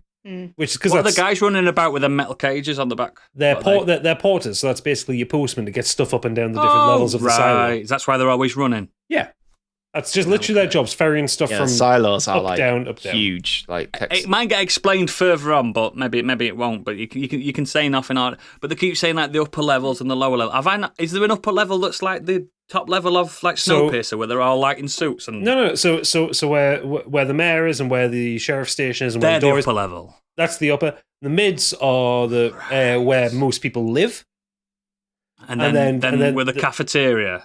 Well, they have cafeterias all the way up and down it, but like most of the time you see the cafeteria, that's the one in the upper. And then you've got the down deep, which is like the machine level. Yeah. Okay. I don't think that was excellently explained to me yet, but you guys know. Again, you guys know all about it. I was going to say it probably will come to light. One of my only negative things about it was it didn't really, other than those shots looking down the stairwell. Didn't know the scope. I don't think people really gave a good scope. Like when they go down to see Jules, they're just like, it took us all day to walk down here. Yeah, but they didn't really. I thought it were like they showed them kind of 2 or 3 floors, and then someone said there's 72 100 floors or something. 122, I think, is there? 144. I was like, Yeah, like I'm not You expecting to realise that? watch them do that, but to maybe I have am. like it, I think we'll get that with the third episode because Yeah. the mayor's mentioned that she wants to go down and meet Jules, and that Yeah. is that hers and Barnes's trips down from the upper to the very lower is like a chapter and a half in the book. So I think they'll actually have to show that because it takes them like 3 days to get down there. yeah, I don't hotels and want stuff, to. isn't there? I don't want to fast travel. I want them to avoid doing fast travel, basically. I'm also probably majorly wrong, but I feel like I can predict what's happening already. Can you? But I'm probably a million. Yeah, I genuinely do, but I don't want to say it in case I'm right. Do you get what I mean? And now, in fact, No, you tell us off air. I'll tell you off air. Because I don't think you'll be right at all. I think I am. I think I've predicted it completely. But again, I will watch the third one. You know what I mean? I don't love it though. That's the thing. You guys are like, oh god, but then it's a realization of something you've been invested in. Yeah. That's the difference in it. Sorry, Candy. I think it's quite interesting how they're doing the pacing as well, because they're spending a little bit more time on Jules's history than they did in the book, which is nice Yeah. because The narrative's not in order either, is it? it does sort of come back, but it's basically mentioned in the book that Jules helped with something in her past, and it's not really expanded on, and this seems to be going a lot more in detail with that. Yeah. And I think it's going to join up with what sort of happens to the mid and the end of the season. But I wonder if the entire first book is even going to be in this whole season. I mean, it might do. It gets paid. I think they've already said it. It's going to be the full. It's 10 episodes, isn't Oh, it? is it? Mm. There's a lot that's going to be happening in these episodes then. But it'll be interesting to see. And as you mentioned, the Down Deep, that's the only thing that didn't really look as I expected in my head. Like in my head, the Down Deep was way more dark and dirty and sort of hot and sticky and everything, a lot more industrial. It just looked like Leeds to me. Yeah, I imagined it that? to be a lot more crowded as well down there. It's still pretty crowded. I haven't seen this, but Candy was just saying about the pacing of it. There's a lot of stuff I found on Apple TV that looks amazing, but it just doesn't hook us. So we kind of watch like 2 or 3 episodes of it, and then it just drops off our radar because it's just a bit like the Foundation series looks amazing. Yeah. And like my wife is into Asimov and all of that, you know, so it's right up her street. But we've watched the first episode and half of the second episode, and then it just dropped away because it's really quite slow. The same with that. What was it? The one with Adam Scott in it. Severance. Yeah, so that I didn't like the felt first really episode. slow. It was so. Yeah, so we didn't so go gloomy. back to it. And the only thing that's really gripped us on Ted Lasso. Apple TV so far, Ted Lasso and Peanuts. Yeah. Peanuts is good. So. You know, I'm It's a weird one. 'cause Again, we'll try it, but if it's the budget same is there, as, isn't it? That's the thing. The budget's there. It looks incredible. They've got the actors in. Like they've done. I didn't even know they've done loads of like Tom Hanks films. Now we're like, what? I didn't know this. No one's been talking about these Tom Hanks films. I think Well, just we watched see, Finch. And that was quite Ghost good. We of the enjoyed shit. that. So fuck those. for me, like bang for your buck, I think Apple TV's up there. I think they have consistently, like the original stuff they use is consistently pretty high. Yeah. Did you watch C? No, like obviously it doesn't go for It's everything, terrible. but everything that I have watched, I pretty much enjoyed. I think Shrinking probably got a little bit boring towards the end. I think that could have done with it being a few. Hello episodes Tomorrow was short. good. Hello Tomorrow was good, but then again production value, but things like Blackbird and Ted Lasso and what else have I seen? Isn't the morning Almost- show meant to be good? Morning show's fantastic. Slow Horses is great. Severance I loved as well. I loved that the whole way through. I mean, the production's fantastic. They're getting the good directors in. I genuinely hope this silo's really fantastic all the way through. But like, it's just, it's rare for me to say, yeah, I'll carry on with this. I never do that unless I love it. So I don't love this, but I'm like, I am intrigued, and that's if they're doing that properly. Well, Remember, someone funny that's though, not in because- this world. They're doing the proper job, aren't they? If they're getting Yeah. me intrigued. Stick Candy. So What? we've been watching this. Sorry, we've been watching this thing on Netflix called The Night Agent, and it's proper dog shit. It's like proper chewing gum telly. It's Yeah. a proper dad show. It's CIA, White House conspiracy. But it Ooh. rattles along, and it's it Pace, could pace, be pace. if it was 20. Yeah, if it was 20% better, it would be good. But at the end of the day, like you get your kids into bed, put them away. You just want something shit to sit down on, and that rattles along. Whereas a lot of the stuff I found on Apple is I've really got to pay attention, and sometimes I just can't be asked. You can't play Switch while you're watching Apple TV films and programs, can you? Just I was literally watching Silo. I was just watching it. I had to. Stig, Candy, what did you think of? We've only seen him briefly, but Tim Robbins as Bernard. Again, no spoilers, but I think he's going to be good for that role. He's got the sneer, doesn't he? Yeah. Did Tim Robbins play the tall grey-haired guy? I didn't recognise him. Yeah, that was Bernard. Yeah. So, God, he's changed, hasn't he? He has. So saying that, if you see someone in the cast that's 7'2", it's definitely Tim Robbins. yeah. So he's a monster in real life. It caused a lot of consternation of the fans of the book when Tim Robbins was cast, because the thing with Bernard is in the book he's described as being short and fat. The complete opposite. Complete opposite. They found a man who's so opposite, but his performance is exactly like the character is in the book. It's so good, and we've only seen him for like 2 minutes in one episode so far, and it's just like, I can't wait to see more of Bernard. Yeah, Tim Robbins is everyone's favourite tall drink of water. Telling you that they've changed a really big thing from the early chapters, but I think it's done purposely for TV viewers, and it's to keep a mystery going. Yeah. Kate asked me a question about something. I was like, I'm not telling you, obviously. But you can ask me afterwards if you want to know what I'm talking about. But there is a big change that happens in that second episode. You managed to get your wife to watch it with you. Mine fell asleep. Yeah. For the first 10 minutes, she was like that. But yeah, but it's really good. I really enjoyed it. And the only disappointing thing for me is I know what happens. So They might change it up though. But the big mystery and kind of what's going to happen, you kind of know. So I'm just in it for like watching this story that I really enjoyed. Correctly. Did you ever finish the second book? You up? Did you ever finish the second book in the end? Yeah, I finished all of them. Oh, I didn't know, because I know you struggled with the second. It was the third one I struggled with. Yeah, same. Yeah, I'm excited. And that's Silo, ladies and gentlemen, and that's the Nexus, I believe. Everyone's been done and dusted. Yes. Excellent. It's time for the main topic. We're going to be discussing moments that changed the world within media or technology or that kind of thing. It is non-fiction month still. This is non-fiction. These are things, and it's a verbose title that changed the world. It might have changed our world rather than the world, if you get me. So, yeah, I was looking at this like not as being the internet. Yeah, the invention of telephones. So I was thinking more of like what kind of within our sphere. It could still be the world, but it could just be something that a lasting impression as well. So I'm going to start with me. Ego. I am. No, I just am.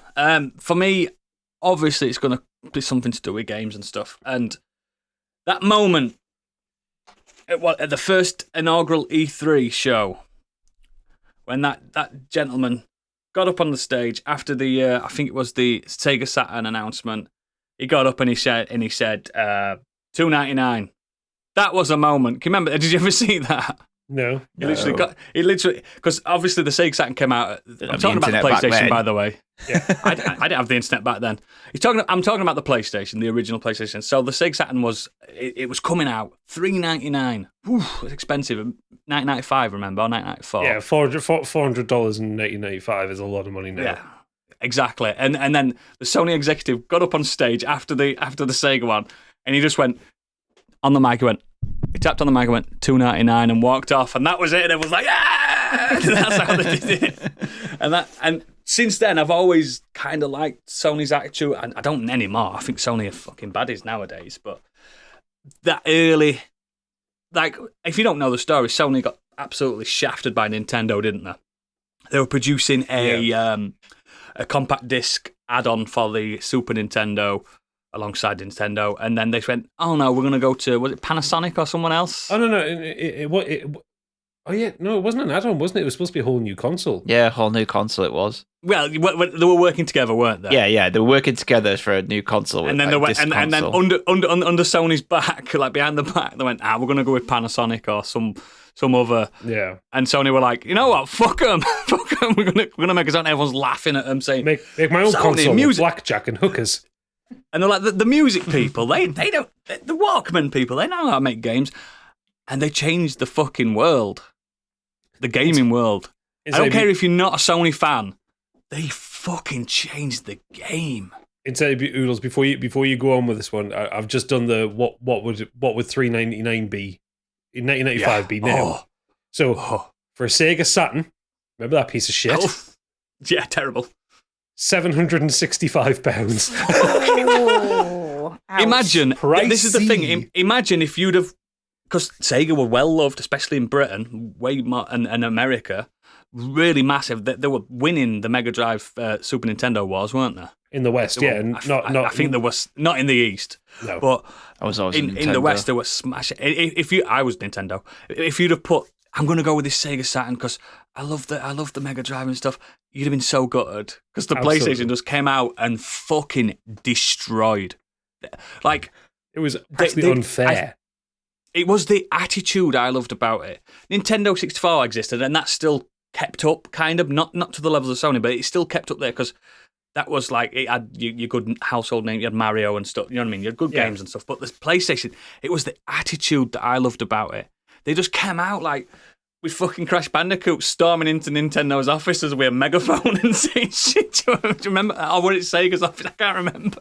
They had this like mental viral marketing back The then. fucking Crash Bandicoot outfit that actor was wearing is terrifying. I know. He used to kick doors down and go, "Fuck you, Sega! Fuck you!" It's like, it's fucking. The best part is when mental. Crash 4 came out, they brought it back. Right back. Yeah, But so Sony's marketing for the PlayStation was absolutely genius because they just Insane. they just basically made it as like, oh, you like the Nintendo 64 for kiddies. The adults Yeah. play the PlayStation, and then By and all there's a- accounts, this was just the American side of it, weren't they? Because the Japanese are really honourable and stuff, aren't they? So they were doing all this awful shit. I mean, did you see some of the marketing in the UK for the PlayStation? Oh, it was insane. Insane. That very famous Sarah Cox one for Wipeout, which Yeah, looks like he's punched in the face by her boyfriend. Yeah, yeah. Because there was that thing where, like, when you come home from the club, don't beat your girlfriend up, play Wipeout with the lads. Yeah. You know what I mean? That's like, fucking hell. They were just like, I don't know what it was. And it was the first, like, what I consider my first deviation from Nintendo was the PlayStation. Because I mean, we weren't well off, but I had the choice that Christmas, like, which do I get? You know what I mean? And I was lucky to get, I think, like, this is the first time in my life I put my cards, I placed the best bet. I think Put it on PlayStation. I think actually, you know, Oodles, because I had that same choice when I was a kid. Like it was like, what do you want for Christmas? And the choice was a Nintendo 64 or a PlayStation. And my parents kind of edged me towards the PlayStation. It's cheaper. Well, not because the console itself was particularly cheaper; they were about the same price, but the games were so much cheaper. Mega You know, cheaper, yeah. 70 They're like 80 quid for some. Yeah, 70 quid for a cartridge, or Versus 30 quid for 35 a quid. CD. Yeah. You're going to go for the CD. Like I parents remember- know I'm going to be supporting this habit. Let's make sure they get the cheaper games. Yeah. I remember taking Tekken 2 home for the first time. That was the game I got on my PlayStation, Oh, yeah. Tekken 2. And fucking hell, Tekken 2 on a big fat CRT screen. Oh my God. And like, I know it came out with Tekken 1, didn't it? But Tekken 2 came out really fast after, and we got it later than every other country because we used to get shit last, didn't we? Mm. And it was Tekken 2, Yeah. and fucking hell. I'm pretty sure I could have done I better can in my remember my- GCSEs if I hadn't got Tekken 2. Me and my mate were doing our A-levels. Well, Yeah. we were meant to be doing our A-levels. And we literally went into Hereford. He bought Tekken 2, and we then spent like four days solid just missioning it to open up all the characters. Like, Yeah. Because just you had to complete it, Sarang, didn't you? You had to Ipswich complete it to get new fucking- yeah. characters. It was such Yeah, a it was- game changer, Tekken 2. It looked real, man. It looked real. It was Tomb Raider that did it for me. Playing Tomb, Tomb Raider. Raider, I got Playing that Tomb really Raider on a fast as friend's well. PlayStation because he got one at launch at school. Like, glad at school got one at launch. And I went around this and played Tomb Raider. And I was just like, I need one How of these. can this game exist? And like, my dad was always, he'd always get us like the new stuff, but it was at the cost of having to sell the old one. It was like a Yes. like Couldn't keep it. couldn't keep it, which ridiculous because you could have definitely afforded. Because you'd have made more money now as well if you'd have kept them. But so I was just like, yeah, I want one of them. So I didn't have the choice really because I got one before the N64 came out. But I would have gone with PlayStation over the N64. I just feel like I had and then luck would have it. I was massive into my Super Nintendo for the RPGs, and Final Fantasy was a big thing back then, and Dragon Warrior as we had it, and then turns out because that was going to be on the Nintendo 64. Turns out it didn't. It ended up going onto PlayStation. I was just like, yes, just like whatever gods you believe in were just smiling on me. that one little choice I made, and to this day, I don't think I've made a better choice in my life. Maybe becoming a dad that kind of weren't my choice either. That just happened. Yeah. But I just think it changed. But I think it changed gaming because it made competition like. Everyone was chasing PlayStation. And I still think to this, even though I don't think PlayStation is as cool or as nice as it used to be, I think people are still chasing PlayStation to this day. Oh, they are 100%. Like you have to look at the sales of Xbox might have all like the kind of the ecosystem that they've got with all Game Pass. It's way better. Is brilliant. Way better. But trying to explain that to some random who doesn't really give a shit, they just go, I want the new PlayStation. That remembers Tekken 2. Like, people say, the name helps as well. PlayStation. Yeah. It's a great name. It's a great name. And what have they done? PlayStation 1, PlayStation 2, PlayStation 3. Just so simple. Keep it simple. What's the latest Xbox called? The best Xbox called? Series X. But they already had an Xbox One X. Yeah. Fuck off. Stupid. See, the 360 was fine with that naming convention. 360, I love the 360. You could just say 360, but yeah. Yeah. But I just genuinely, I think if PlayStation hadn't done what they'd done, the 360 wouldn't have been as good as it was because I think they learned from that. From the PS2, there was like, PS2's just got game after game, and 360 was like, we're going to have game after game after game, and we're also going to put a really good online thing into it. Do you know what I mean? I think everyone's always been learning from them in a weird way, even though like Nintendo was the first big breakout. And it's probably because of PlayStation that Sega died as well. Oh, without a doubt. It's probably also Sega's own bad decisions. Like the Saturn was a flop, and the Dreamcast did well in Japan, but not well outside of Japan. Yeah, it didn't have the support.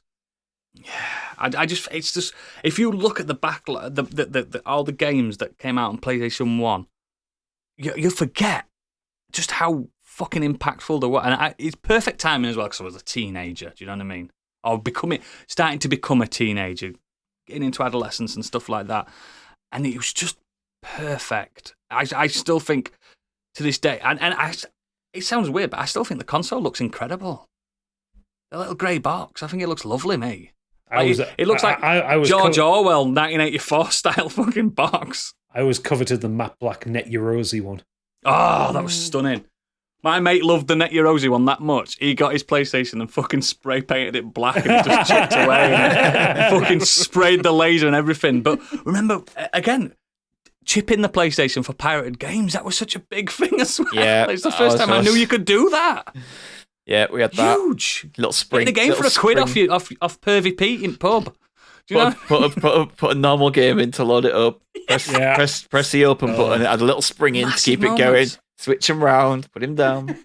And because of the PlayStation, it was the first time I bought a gaming magazine because it had a demo disc on it. I never knew that was a thing. I know PC players had that for years before that and stuff. But to me, I was like, this is huge. But yeah, it's just fucking... You forgot one thing. What? The startup sound. Oh, God. Yeah. Still great to this day. When you didn't have a disc in, you could see your memory card and you could... Oh, God, everything was just perfect. Actually, compared to the Sega startup sound, which was a fucking snitch when he was trying to play it in secret, and flying down and bellow Sega at you. Sega. Oh my God, the amount of bollockings I got for that fucking thing. Yeah, I just think it was a perfect thing and it changed the game. For me, that's gaming's version of the iPhone. You know what I mean? There is a weird nostalgia with that startup sound. Like I get like a synesthesia response from it whenever. My mate has it as his text tone still, and he lets the whole thing play through, and he gets a text message. There's just so many times if I hear that sound, like I'll just like have my head like then the the photosensitivity warning, and then like maybe like the opening to the do from Crash or something like that. Oh, I remember the the Konami one. Yeah. On Metal Gear. Oh God. Oh, the Capcom. Imagine how different a person you'd be, Oodles, if you'd gone for the N64 and your only RPG choice was Castlevania 64. I'd have been fucked, mate. I'd have been fucked. And very nearly went for it because I was like, I love Zelda. I love Mario. I'm so glad. I'd probably got one game for the rest of my life because they were so expensive. Yeah. I just made the best decision, and I think it's changed the gaming landscape. Again, to this day, everyone's still playing catch up. But yeah, that's my pick. Stig, you bring in. Well, because I wasn't really going to be on tonight. But He just fucking crashed, didn't he? Gate crashed. Well, I managed to get some work done and stuff, so I decided I'd come on. Good lad. And you wanted to see Rob and all, didn't you? yeah, of course. Well, it from is. one, so I've just gone with the other gaming inventors and initiatives. Nintendo, Yeah. just Nintendo in general. In general, they did change the landscape. They invented the landscape. Several times through, actually. Yes, Several exactly. times So through. the NES, the SNES, just creating absolute phenomenons. The Game & Watch was a massive thing, though, wasn't it? The original Game & Watch. Well, I'm talking specifically like home consoles, really. But yeah, just they were just massive back then, and they've just created SNES were created massive. some of the biggest, most successful, and best franchises of all time have come from Nintendo. Are they the longest going one? I think they are, aren't they? Yeah, now. Yeah. There's no that's gone nowhere near as big as long as Nintendo. I mean, technically you've got Atari, but it's like it's only really a name. It's like it's Atari several It's times. not the same removed. company, is it? Nah. No. They're not producing new consoles and new things, are they? So, but yeah, like back then, They do the odd thing, don't they? the start of So, Mario, the that's start of Zelda, the start of Final Fantasy, the start of everything. huge franchises that have lasted You can't for ignore Miyamoto as well, can you? 30 odd years. But it's just how, and then obviously, you talked about the Nintendo 64 and the PlayStation, but the Nintendo 64 was the first console to do things that hadn't been done before. Yeah. It was wasn't it technically like the first 3D graphics and the analog stick and everything that the stuff It that had they were the first doing on analog that. stick Yeah, it was the first to do things, and and Rumble Pack. Yeah, Rumble Pack. so they were inventing things that then the PlayStation and Sony looked at and go, Everyone went, we'll have that. we'll have that. We'll put that technology Yeah. into ours as well. But we'll have the attitude about it, though, as well. Yes, but I We'll be rude also about it. But you say that, but I also kind of love some of the attitude from Nintendo. The DS, the reveal of DS, Reggie just pulls it out of his jacket pocket. Goes, this is the DS. It's like, Yeah, brilliant. that was brilliant. the- He took that from Steve Jobs, though. I was going to say He that's stole that. that's the Steve Jobs iPod reveal. He did the same thing. Yeah, He copied but- him. But he's still cool, and Reggie's a monster of a man, so it's cool to see him do it as well. 'Cause Yeah. It looked even smaller in his hands. but I mean, that was just an evolution, obviously, of the Game Boy, which was a fantastic Game Boy, piece so of what a equipment. moment. But yeah, I think the Game Boy might. I know most of what Nintendo's done has been important. I think the Game Boy might be the most Is important. the most important. Simply, yeah, I do. simply because it brought so many people into the concept of gaming. Yeah. Like the NES opened up a market, but the Game Boy had like fucking civilians into it. Everyone. My wanted to play auntie Tetris. my auntie Denise had a Game Boy, and she was like 60. Yeah. She'd never touched a game in her life, and she was playing Tetris all the time. Well, Just on the toilet. Mum's favourite. Well, that leads me into Nintendo's after the DS. They released this dual screened on the go console. It's an evolution of the Game Boy. It's what you loved about the Game Boy, but it's better now. When they revealed it, they go, by the way, you can play the brand new Metroid on there as well. There you go, the brand new Metroid on the perfect. console for you when it comes out. Amazing little bit of equipment, which they then I loved it. then obviously the evolution of that, they changed it, they made it better, they added things to it, they put the concept of the 3D in there. All 3DS that. is really good. It was Wi-Fi compatible. The first DS, Yeah.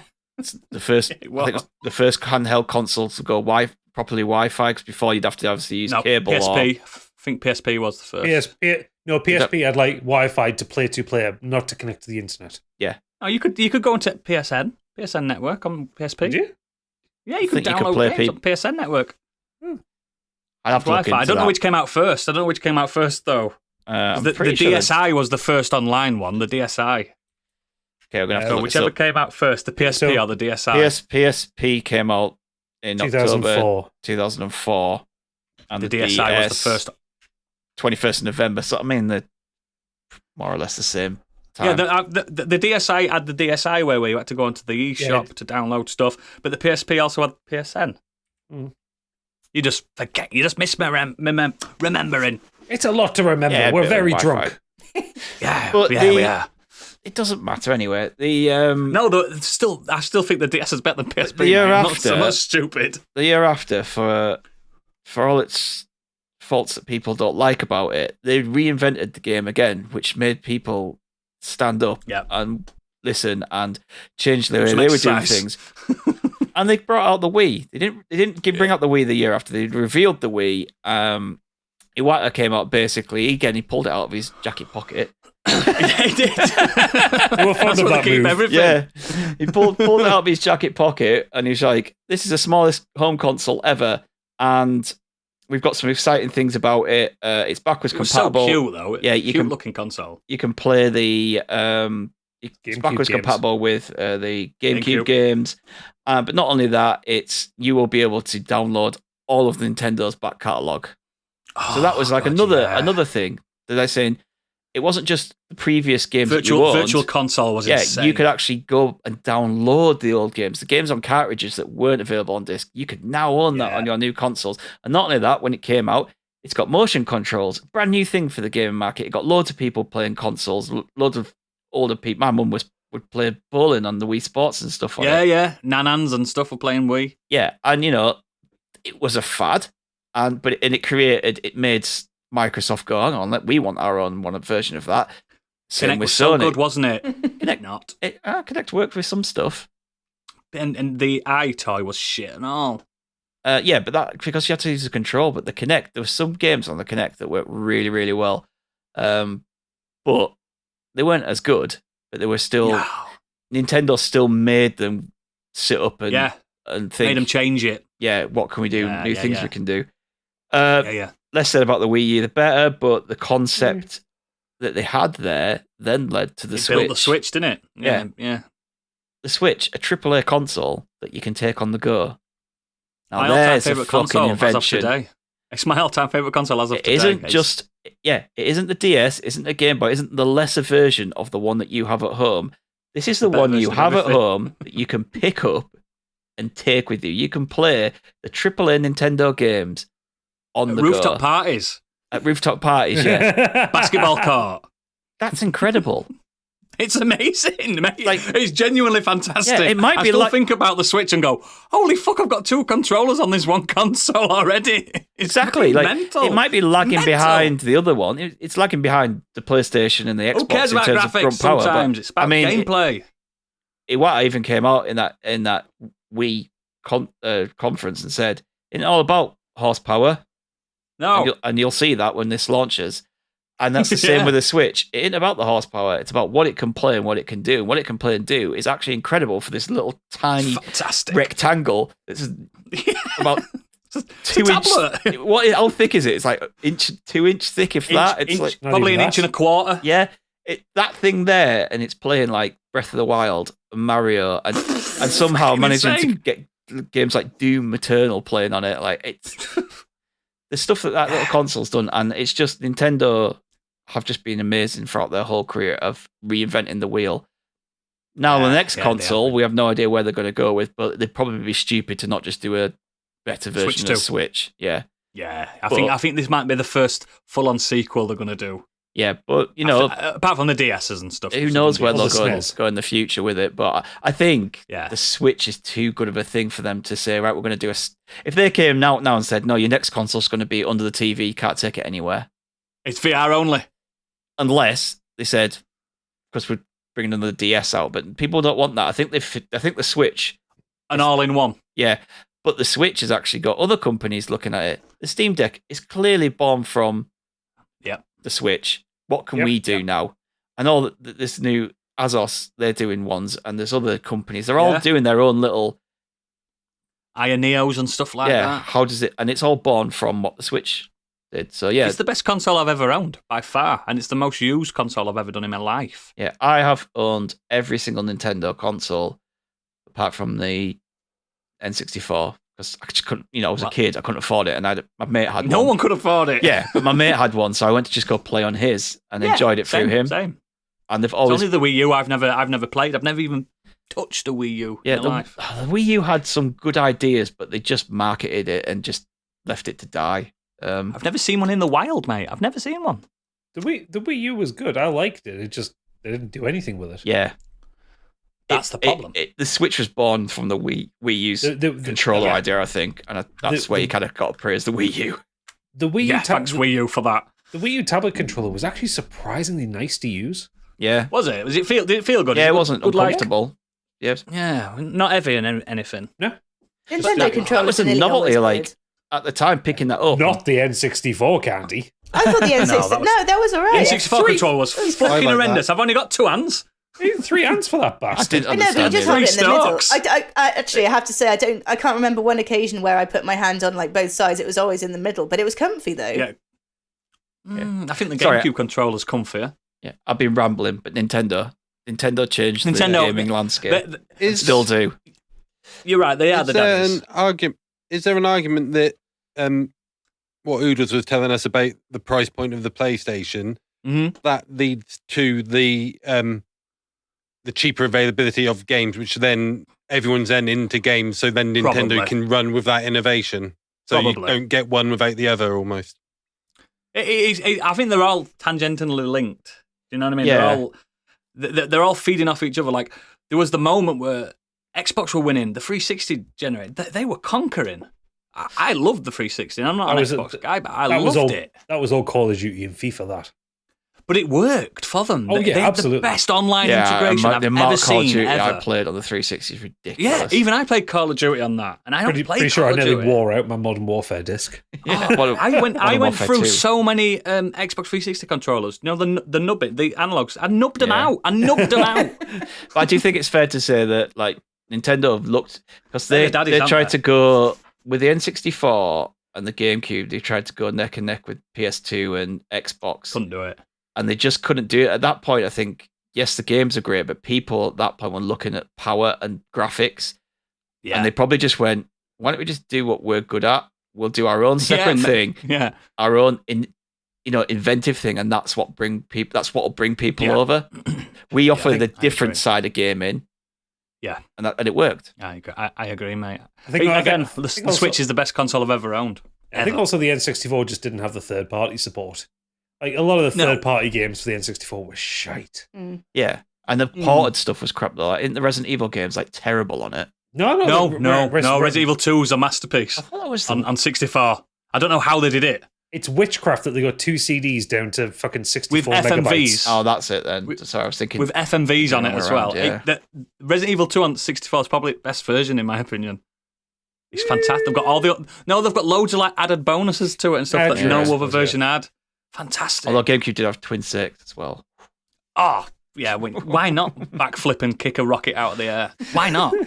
Why not? Do it every day Yes. on my way to work. Exactly. Rob, what are you bringing, mate? Well, a bit of a change of tact. Do it. I've written you an essay, so here we go.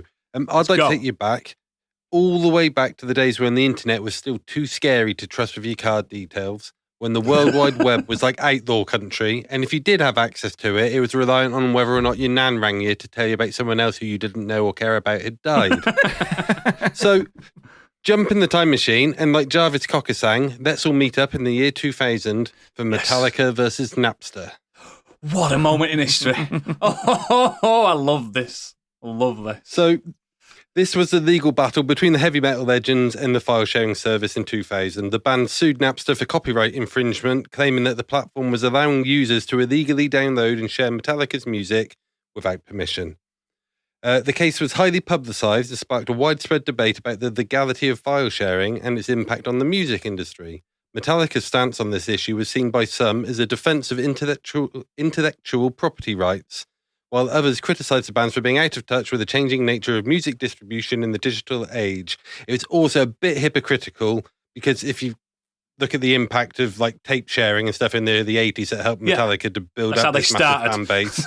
That's it. They wouldn't be. Yeah. No. Anyway, ultimately, the court ruled in favour of Metallica, and Napster was forced to shut down its file sharing service.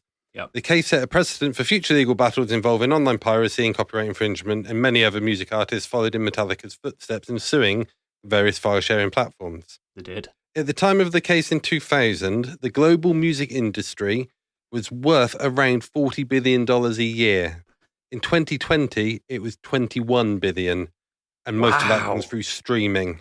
So just in that 20 years, it's almost halved. Wow. While established artists with large catalogues can earn significant revenues from streaming, emerging artists and those with smaller fan bases can struggle to make a living solely from streaming royalties. The decline in physical album sales and the shift towards streaming services have created new challenges for up-and-coming musicians looking to build a career in the music industry. The biggest change is probably the increased importance of social media and online platforms for like promotion and distribution. Yeah.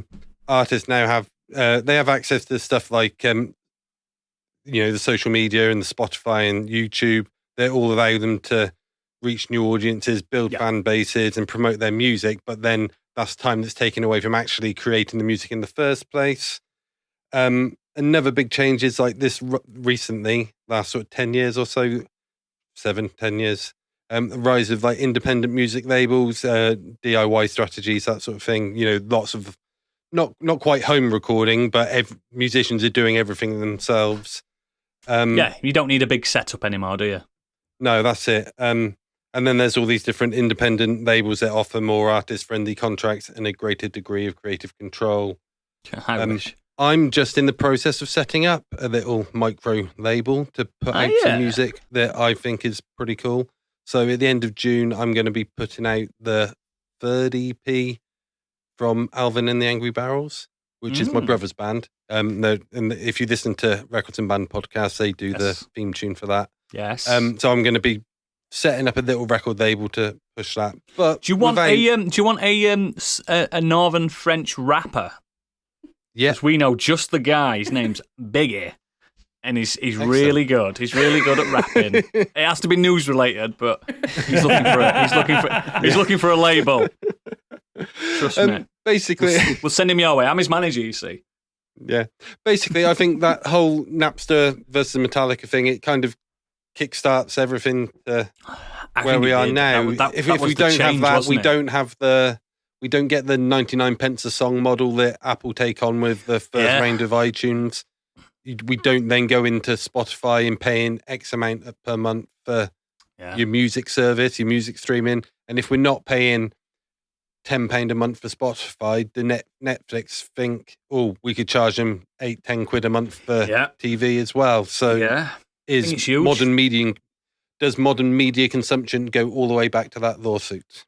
I think that's the catalyst, because I was probably too young to use Napster, but I remembered the LimeWire days. I was going to say it's probably it's probably the kind of catalyst for the other way as well, for all the illegal stuff that came from it, pirate stuff. Like that was like the a first crossroad, isn't it? The first thing you heard, and it's like then LimeWire came, and then BitTorrent and Pirate Bay. I think that's like you've got two different things there going on, but all started at that point with Napster. I think also when Napster got sued, I think that's when people who were making pirate software or making software to do file transfers like that, that's where they started making it less centralized and less like a company. So BitTorrent is just a concept. No one owns it.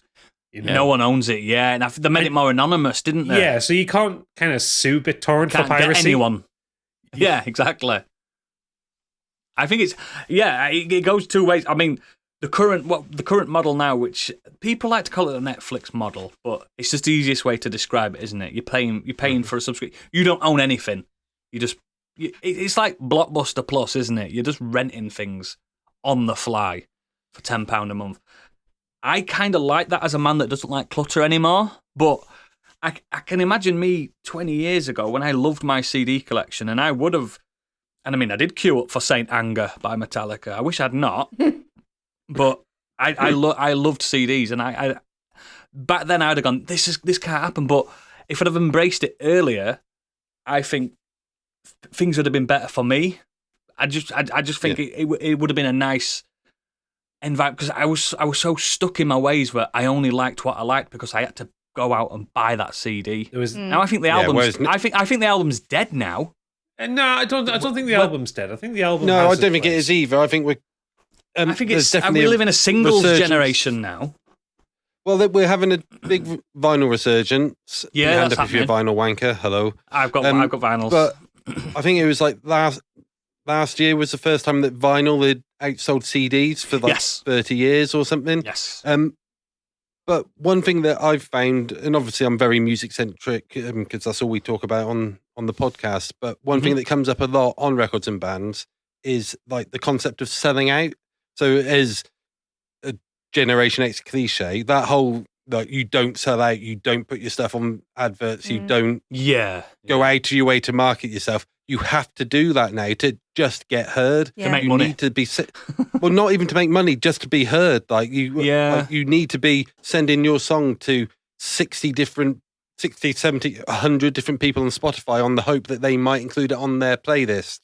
Yes. You need to be sending it to blogs. You need to be greeting palms. And like, to me, like punk rock adjacent grungy kid, that's the worst. Like, do you know what I mean? Kurt Cobain's rolling in his grave. Well, could you imagine Kurt Cobain with Facebook? Like, yeah. So, but I think like the digitization, if you like, if that's the word, of like music and that, I think it's all goes back to that Napster and. I agree, mate. I agree, Metallica. and things like Bandcamp and stuff like that. Is it Bandcamp? Yeah, Bandcamp. Yeah, Bandcamp's. Bandcamp's. People love that because I know mates that used to make money from music and now they just do Bandcamp and make pittance from it, but they're not in it for the music. You know what I mean? They're just in it to get out there. And another thing as well that I've noticed, and you might not notice this, Rob, but like someone like me, Stig and Gadget, we use TikTok. We're TikTok users. And the top 10 now are all TikTok songs. Yeah. Do you know what I mean? So that's massive. I've found some great bands through TikTok. Like 2 weeks' time, I'm seeing Thumpasaurus when they get to Newcastle. It's the most used app in the world at the moment, isn't it? TikTok. And they're a fucking weird little kind of disco rock mental health band from somewhere in America. No, excellent. They're fucking weird. You will have heard one of their songs because it was on the Galaxy Z Flip advert last year. I know exactly who they are. Here's my strut my way on over to you. That song. Yeah. They're fucking great. They're hilarious, but I never would have found them if it weren't for TikTok. Yeah. Great. Yeah.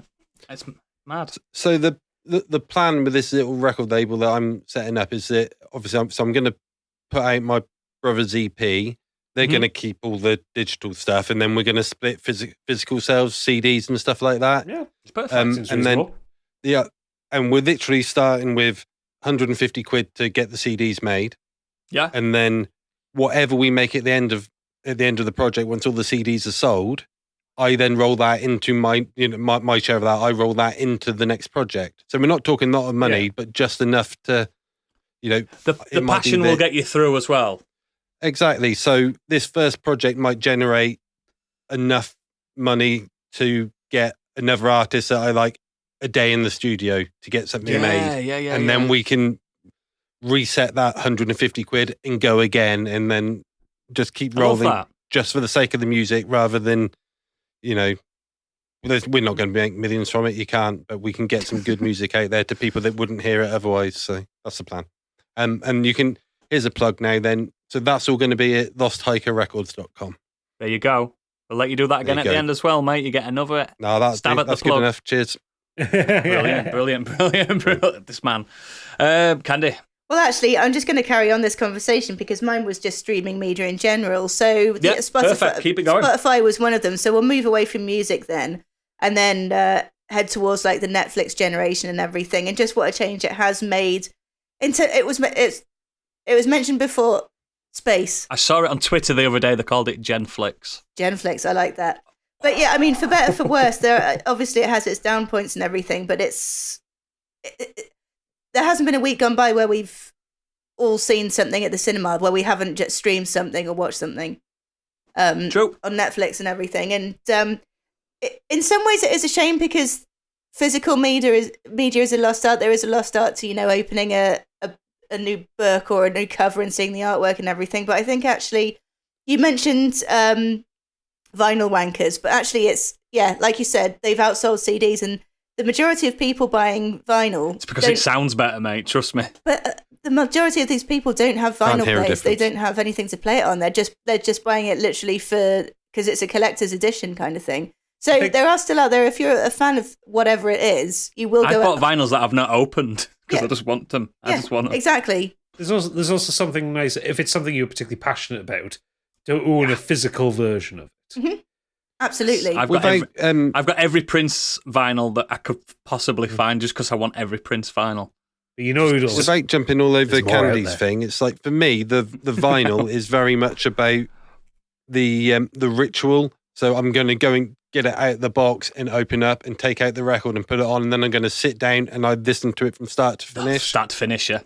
So it's almost like mindful consumption, if that makes sense. Yeah. So I think with Spotify as well, there's less of, like, if you wanted to check out a band, for example, it's very rare that you're going to go straight into the first CD and listen to it. You'll probably do like the top 5 songs that are going to be streamed. So things like concept albums might be a little bit out the window now, where you're telling a story from start to So finish. what I think the death of the album, that's what I mean. The death of the concept album, because if you know, like my personal playlist where I've got all my things, I've not got a full album on that playlist. Yeah, you pick and choose what You you know what I like, mean? and you're I pick given and choose, yeah. you're given what to listen Even new to. music. Unless you're Coheed and Cambria. Every album's a story. Every album is a story with Coheed and Cambria. You can't just pick and choose with those ones. That's different. Unless you just go genre, prog.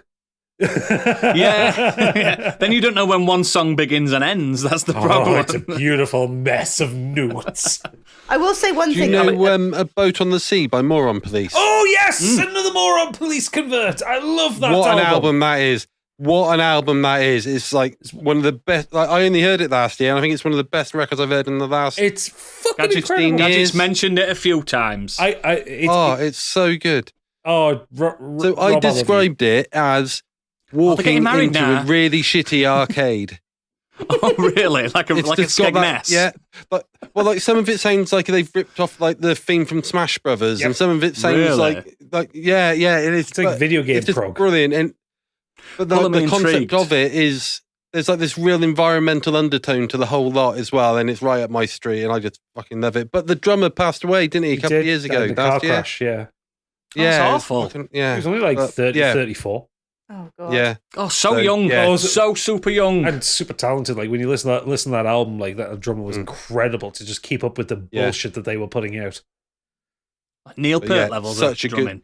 It's like Neil Peart meets Dragon Force sometimes. Fuck off. Because they go really Yeah. fucking quick It's almost at times. it's almost techno at times. Wow.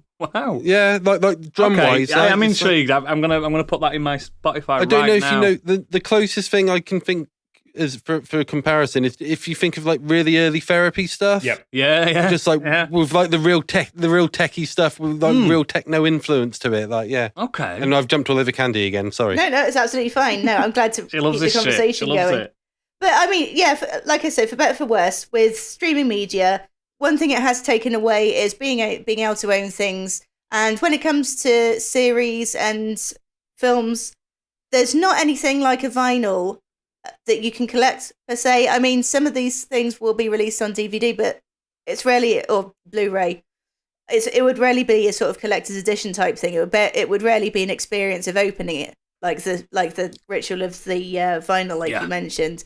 So I think luckily books are still surviving that, aren't they? books are still surviving, and Because people like smelling them. yeah, and you have to take a book on a plane. It's tradition as well.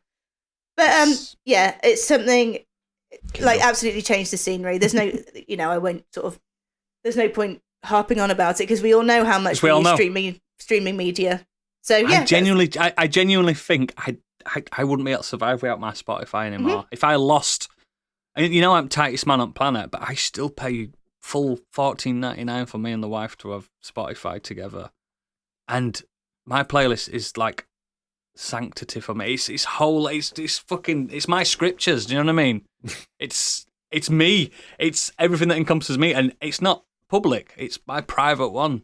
Because there's a lot of prints on there, and it's a bit worrying, to be fair, how much prints is on there. For me, Audible as well. Like, I had a really long period of not checking out books and everything because I just didn't have time to sit down and read a book and do nothing else. But now being able to listen to books and do other things at the same time, especially and I as bet an your adult, Audible collection's fantastic. It's fucking huge.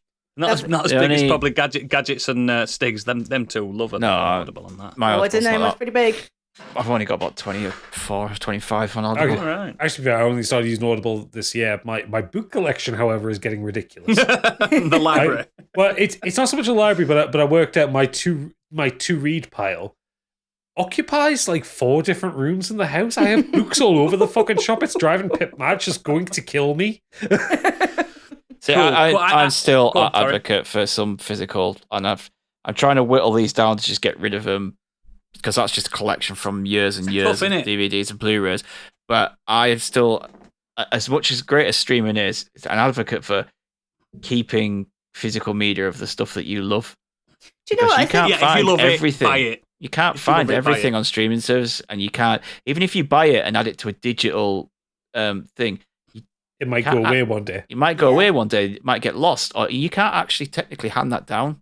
There was something to do with Bruce Willis wanting to hand down his iTunes account. His iTunes account to his kids because of all the music he bought on that, and legally he can't. Physically bought. Yeah, legally he's not allowed. Not allowed to. So it's like all that's just lost. Like you can't hand it over to a next generation. So, and also you do often find sometimes. I know, like I said, I'm trying to get rid of these, but the other day we randomly watched War of the Worlds, the Tom Cruise one. Amelia wanted to watch something that was a bit sci-fi, it's not on anything else horror. to stream, is it? Not buying it. So already got it. Not without paying for it. Yeah, exactly. Yeah. I don't mind that film either. I've got that on vinyl. I think there's maybe an untapped market. I've got it on vinyl. Pip's got her dad's vinyl, and there's an original 1970s pressing of War of the Worlds in there. Oh, nice. And it's got that smell of the 70s as well. I've got it downstairs that my stepdad gave me. I'll show you. I'll fucking, you can have it. We've got it, man. All right. I'm saying she's got it. I was going to try and get when we redid our kitchen and everything on these three. I was thinking about trying to get a vinyl set because my dad's got loads. I only found that my brother had already pillaged loads of all the good ones. I've got an album. I've got a Depeche Mode album downstairs from the 80s, and it's got a receipt in it from my stepdad from Wimpy from 1986. And it's like chips, 42 pence, egg, 7 pence. I'm like, wow, I kept that receipt still. It's mega. I'm conscious of time, Gadget. I'm conscious of time. Have you got anything quickly? We've gone past this 2-hour threshold because we've got a guest and we're excited. So this is going to be up Rob's alley because I'm sticking with music here. I want to take you back to the haughty year of 1949. I remember it well. Oh yeah, the world was in we'd won the war. Yeah, the world was in a post-war glow. The baby boomers hadn't been boomed yet. It was a time of financial recovery, but things were getting better. And the glow was the fallout from the Hiroshima and Nagasaki, mate. Yeah, ever present. But rock and roll was on the horizon. It wasn't quite there yet. Rhythm and blues was there. The proper, not the fucking R&B that you see now. I mean, rhythm and blues was there. Yeah. Elvis hadn't quite hadn't been discovered yet. Jimi Hendrix wasn't even. I don't think he was even. No, he had been born by that point, but still, he was a nipper. But there was a man named Leo Fender. Yeah. Who created the very first. Very special, didn't he? He did something very special because you see, pre-1949, there hadn't been many electric guitars. And the few that had existed had been people taking their acoustic guitars and sticking in a pickup from a lap steel guitar to make it a bit louder to play bigger and bigger shows. But the problem with doing that is acoustic guitars are notoriously microphonic, and they would feed back like a bastard when you put them on stage in front of an amplifier. Yep. What Leo Fender did, the clever bastard, was created the world's first mass-produced electric solid body guitar, because in 1949 he released the Fender Esquire, which would then be modified over the years to become the Fender Telecaster. I love a telly. I love them. I love a telly. I still think they've got a lovely body. They do. They're really lovely. I think they're better looking than Strats. They're fun to play. They have a wonderful sound. But the point is, 1949 and into 1950 was where things changed. Because Leo Fender created this instrument that was, one, not wildly expensive. Yeah. They were cheaper than a Gibson acoustic guitar. They could be plugged into any amplifier, so any PA system, and they would make a sound. And it meant you could be amplified on stage. Because the thing is with guitars, when you wanted to get into kind of more into jazz or into rock and roll or rhythm and blues or whatever, acoustic guitars would get drowned out by every other instrument. Acoustic guitars sound great. They're wonderful instruments. Especially the drums there. Yeah. Drums drown everything out. Because if you've ever been around someone playing a drum kit, they are obscenely loud. They think they're the lead singer, don't they? They're absurdly loud. To be fair, they have every right to be. You know, they need to keep time. The whole band needs to hear them, but the problem is it would drown the Drummers guitar. are insane, though. Come on. Absolutely. I've never met a normal drummer. Neither have I. The Fender Esquire was the first commercially available electric guitar, and that changed music. Did. You can hear it on early Johnny Cash records. His lead guitarist just nipping away on a couple of chords, while Johnny Cash would play like the big open sounding chords. But you get the rhythm from that Fender Esquire or the Fender Telecaster. The Esquire was highly modified early on. So the Esquire came out, had a single pickup. It was a solid swamp ash body with a swamp ash and pine body with a maple neck. It was simple as they come. It had two pickups. It had two knobs and a connector jack to go into it. That was it. And you made a raucous sound out of it. If you just volume and gain, then is that all it had on it? Just volume and tone. Tone. Oh, a tone. If you wanted to change the sound, you just moved where you played it. You play the pick closer to the bridge, and it makes a tighter noise. If you play it close to the neck, it makes a deeper noise. That's literally the only options that you had on that guitar. Wild. And over the years, the shape stayed the same, but the guitar evolved. They added more pickups to it. It became the Broadcaster. The Broadcaster then became the Nocaster. Then it became the Telecaster. Then Leo Fender kind of scooped out the top and created an upper horn so that players could have access to the top frets better. And it became the Stratocaster. And then everything exploded from there. Around the same time, Les Paul invented the Les Paul with Gibson. Yeah. Yeah. Because people seem to forget, it's named after a person. It's not just a Gibson Les Paul for the sake of it. Imagine being that influential in life that you could name a product after yourself. That'd be so cool. To die knowing that something's named after you. Oh yeah, that guy died at 94 or something years old, and knowing that guitar has become a legend status. Knowing that Slash was on top of a fucking coffin playing it. Piano, get it right. He was on top of a grand piano. That's whatever. You know what I mean. But it's just mad, isn't it? But the thing is, all of this. I mean, like you say, people had made electric guitars before this. I think the first recorded one was in 1936. But this was the first mass-produced one that could get to the market that anybody could buy. It's also it did help. It did help with like you said with blues, and especially in the deep South America where they had no money. Yeah, you could still pick one up and still keep it going. Like the Telecaster, because not much has changed on the design over the years. It's still the sound of country and blues music. Yeah. Like I play blues and light stuff on my Telecaster. I'm a metal player, but I play it on my Telecaster. Yeah. I play that stuff on my Telecaster because it sounds so fucking good on it. Also, at the time, they made it cheaper. So the way guitars had been built before that, they featured kind of glued-in set necks. There was a lot more intricacy to it. Telecaster is simple. It's a slab of wood with a neck bolted onto it. Bolt-on necks didn't really exist with guitars before this. And it meant they could make them faster and put them out there. But also, you broke the neck, you just fucking unscrew it and put a new one on. Get a new one. Yeah, they became infinitely more repairable, infinitely more customizable. People could put their stamp on it. And you look at music from the 50s and the 60s, go back to the early Yardbird stuff, or even the first Led Zeppelin record. They're playing Telecasters on that. They're playing the descendants of that Esquire. Leo Fender changed the fucking game because he made electric guitars available for everybody. And music wouldn't be the same without it. Someone would have done it at some point, but I watched a documentary about 3 weeks ago about Fender, and in the 1960s, for a brief moment in time, Fender guitar, I think it was probably the Telly by that point, wasn't it? No, the Strat.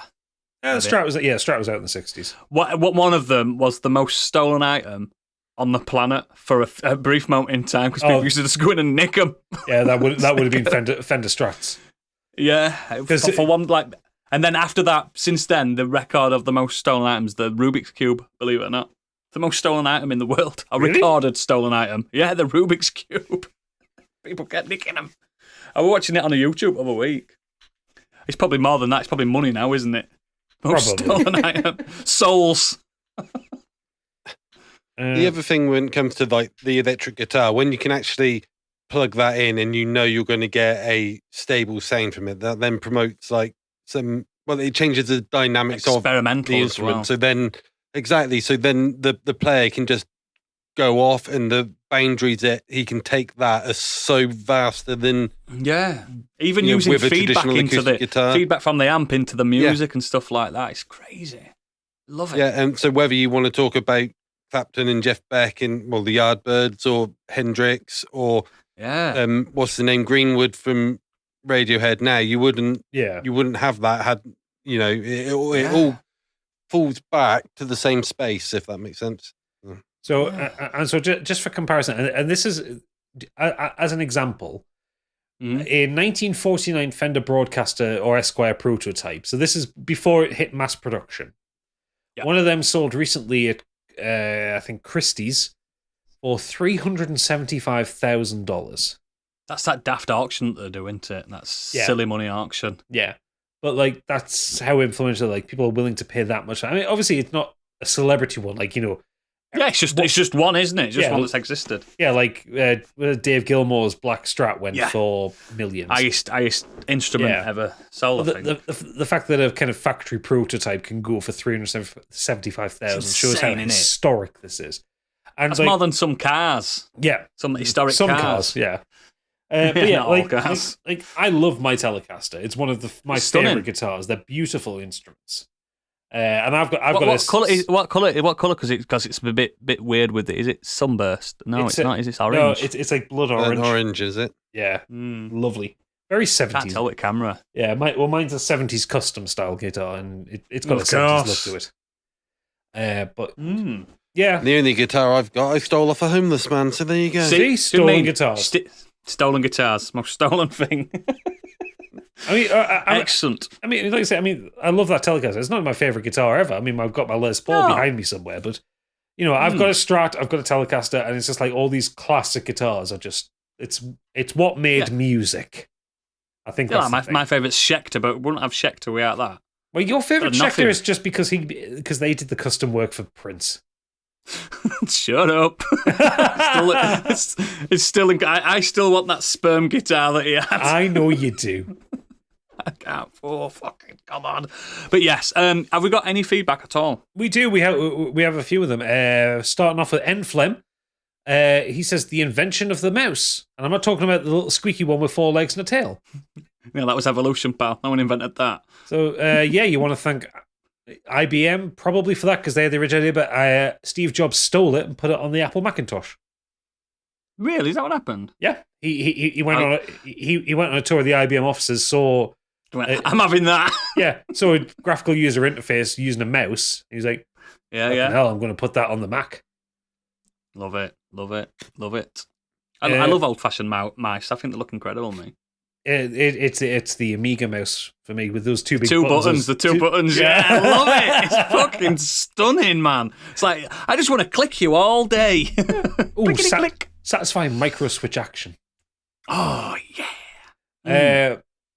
The ambassador for Northern France, Biggie, has said, "I hope the news this week was delivered with aplomb." I think it was my favourite ever news. Was it, Candy? I've read on this podcast. Was there a plum in your news, Candy? Yes. I did say that as well. Yeah, I did say it. Yeah. So it's official. Best news ever. I don't think Biggie understood the assignment. Why? What's he done now? I don't think He's so. saying, I liked it when Do the you know what? locomotive was invented. No, do you know what? Like, I actually thought about this when Rob was talking about here's the thing. I thought, I don't think I've done it right here either, because I just kept talking about different moments from Nintendo rather than a specific moment, but I'd like to hear what Don't Biggie's... It's our So- podcast. We can do what we Saying I want. got it right, so I win. Yes. Yeah. So He's big as the wheel. So Biggie says, it's this first sentence. Oodles, you might actually fall asleep on this one. Oh, God. My choice for this week's topic is upgradable hard drives. Oh, for fuck's Okay, now. Oh, my God. Upgradable hard drives. That's his moment in history. That's only because he fucking won one this week. What a fucking kid. So That was the he's- moment in history. The one that Yeah. changed everything. When we could upgrade our hard drives. So What he a says, I like having choices of games that I want to play as and when without having to uninstall and install all of the time. The laughable hard disk space that you get with your standard console means the operating system takes up loads of gigabytes before you even get started. Games are now launching with sizes of 150 gigs, so it's pretty much essential in my opinion. What a moment in history. He hasn't understood the assignment. Before then, the nation mourned for upgradable fucking hard drives. That is ridiculous. I mean, before then, Biggie, we had media, physical media. That's how you did it. You just put a new one on. I love you, Biggie. I love you. I love him to bits. He is the most beautiful mind I've ever met in my life. But fucking hell, mate. Oh. I love him. I miss him so much. I was half expecting him to say something like, that time when Tunnock's Tea Cakes won the war for us or something. Shit. But moving on, Lee Davies has said, that time Lenny Kravitz's cock popped out on stage. Nothing will ever be the same again. Massive. That was funny. It is massive as well, yeah. It is massive as well. Massive moment in history, massive cock. I agree. That was a fucking big dick. Pete Beckett has said Sony coming out and boldly declaring the PS1 would be $299 was pure savage and set them up as the one to watch for that generation. That's like I said. It started with the attitude, and the attitude's changed nowadays. You can't say they've got that same attitude. Now it's just money. It's a different attitude now. It's awful, but I miss those days. They're almost punk. They're almost quite punk, Sony, when they first came out. I was thinking about when you were talking about it earlier, Rudolph, like the design. If you look at the design of the PS1 versus the PS5, like the PS1 is like this kind of weird grey, kind of janky, like they threw it together in a shed kind of thing. Yeah. And the PS5 is like super sleek, sci-fi, corporatized. It's like something from the future, isn't it? And it's like, all we care about is your money. Well, no one's It's going to pull a completely- PS5 out of their jacket, are they, to be Well, fair? No. but it's And they're not going to go $2.99 either, are they? Oh, no. They're going to go $5.99. But the soliloquy I was going to go down with is like think of it like the PS1 is Bill and Ted, and the PS5 is when they go into the future. When they go to where Rufus is from. Yeah. Yeah.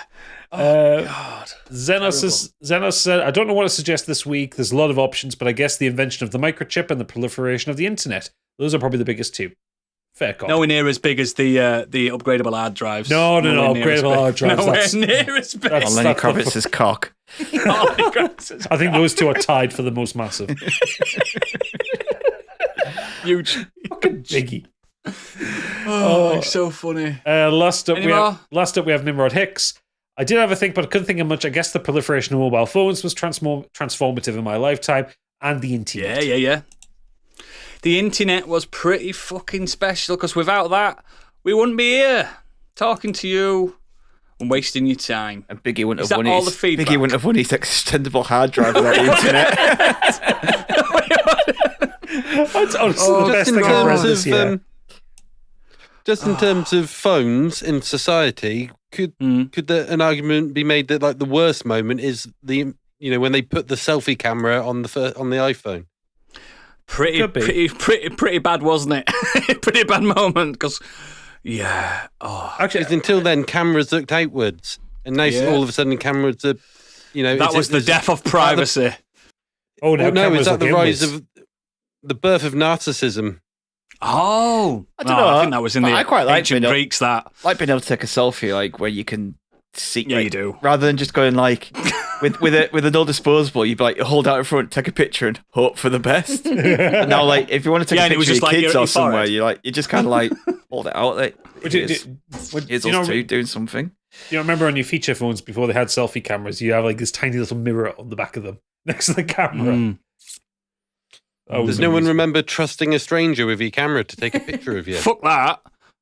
I We've remember all that. got like expensive Samsungs. If you give that to a stranger, that's 1,500 quid in their fucking hand, and they're just going to run off with it. I was going to say, I remember trusting a stranger with a camera once, and he ran off with it. The cunt. Yeah, exactly. Never again. Fuck that. Imagine giving your fucking S23 Ultra to a stranger. Will you just take a picture, mate? I've unlocked it. Don't worry, I've unlocked it for you, pal. Take a photo. See ya, mummies. Fuck that. Jesus. Give it Is to an that old the lady, it'll be feedback? fine. Yeah, that's all the feedback. But the picture wouldn't be very good. Excellent. So before we say goodbye to Rob, as always, links to all our extracurricular activities are in our show notes and at modernescapism.co.uk. And please find it within your hearts to try out our Patreon. Like I say, even if it's just for a month, it's cheap, and this huge back catalogue of stuff, all this nonsense. And Biggie, in his mind, he's not here tonight, but And his his upgradable mind. hard drives. And his upgradable hard drive. So, yeah, next week it's Patron's Choice, where you will be given the choice to be producers for the episode. Remember, it's non-fiction, so look forward to the list that what's it called? Poll that goes up on Patreon. The poll that goes on Patreon. But Rob, thank you for being our honoured guest this evening. And before you leave, plug away. Plug. First of all, thank you very much for having me. I had a wonderful time on Twitter yesterday with Gadgets. It was nice to finally put a face to the name. He's gorgeous, isn't he? He's gorgeous. But yeah, if you're interested, it's recordsandbands.com or losthikerrecords.com. So that'll do. Thank you very much. Yes, and thank you very much. We should be seeing you in the future. And Yeah. Don't forget on your podcast, mate. I want to get on that podcast. Don't forget Yes. that Rob was on Deep Dive Lounge. Get on that episode if you've not listened to it. It's very good. It was fantastic. Oh, Someone's like on I say, message there. he's the I'll keep new it in husband of indie podcasting. He's a great guy, and we all love you. But yeah, Also make sure you go and listen to his episode of that F-King show as well. Because don't, that because was you start really crying. Because you just start crying like I did. And he cry on the bus. I cried as well, but in a good way. Oh yeah, in a good way. It's a very good episode. Well, enough of this. Hard. You're making me blush. Thank you very much. You're making me blush. So, Yes. If you're not a cheers. patron, this is the end of the show. It's the end of the show for Rob. We'll see you in the green room after if you are a patron. Thank you very much. Good night. Bye. Cheers.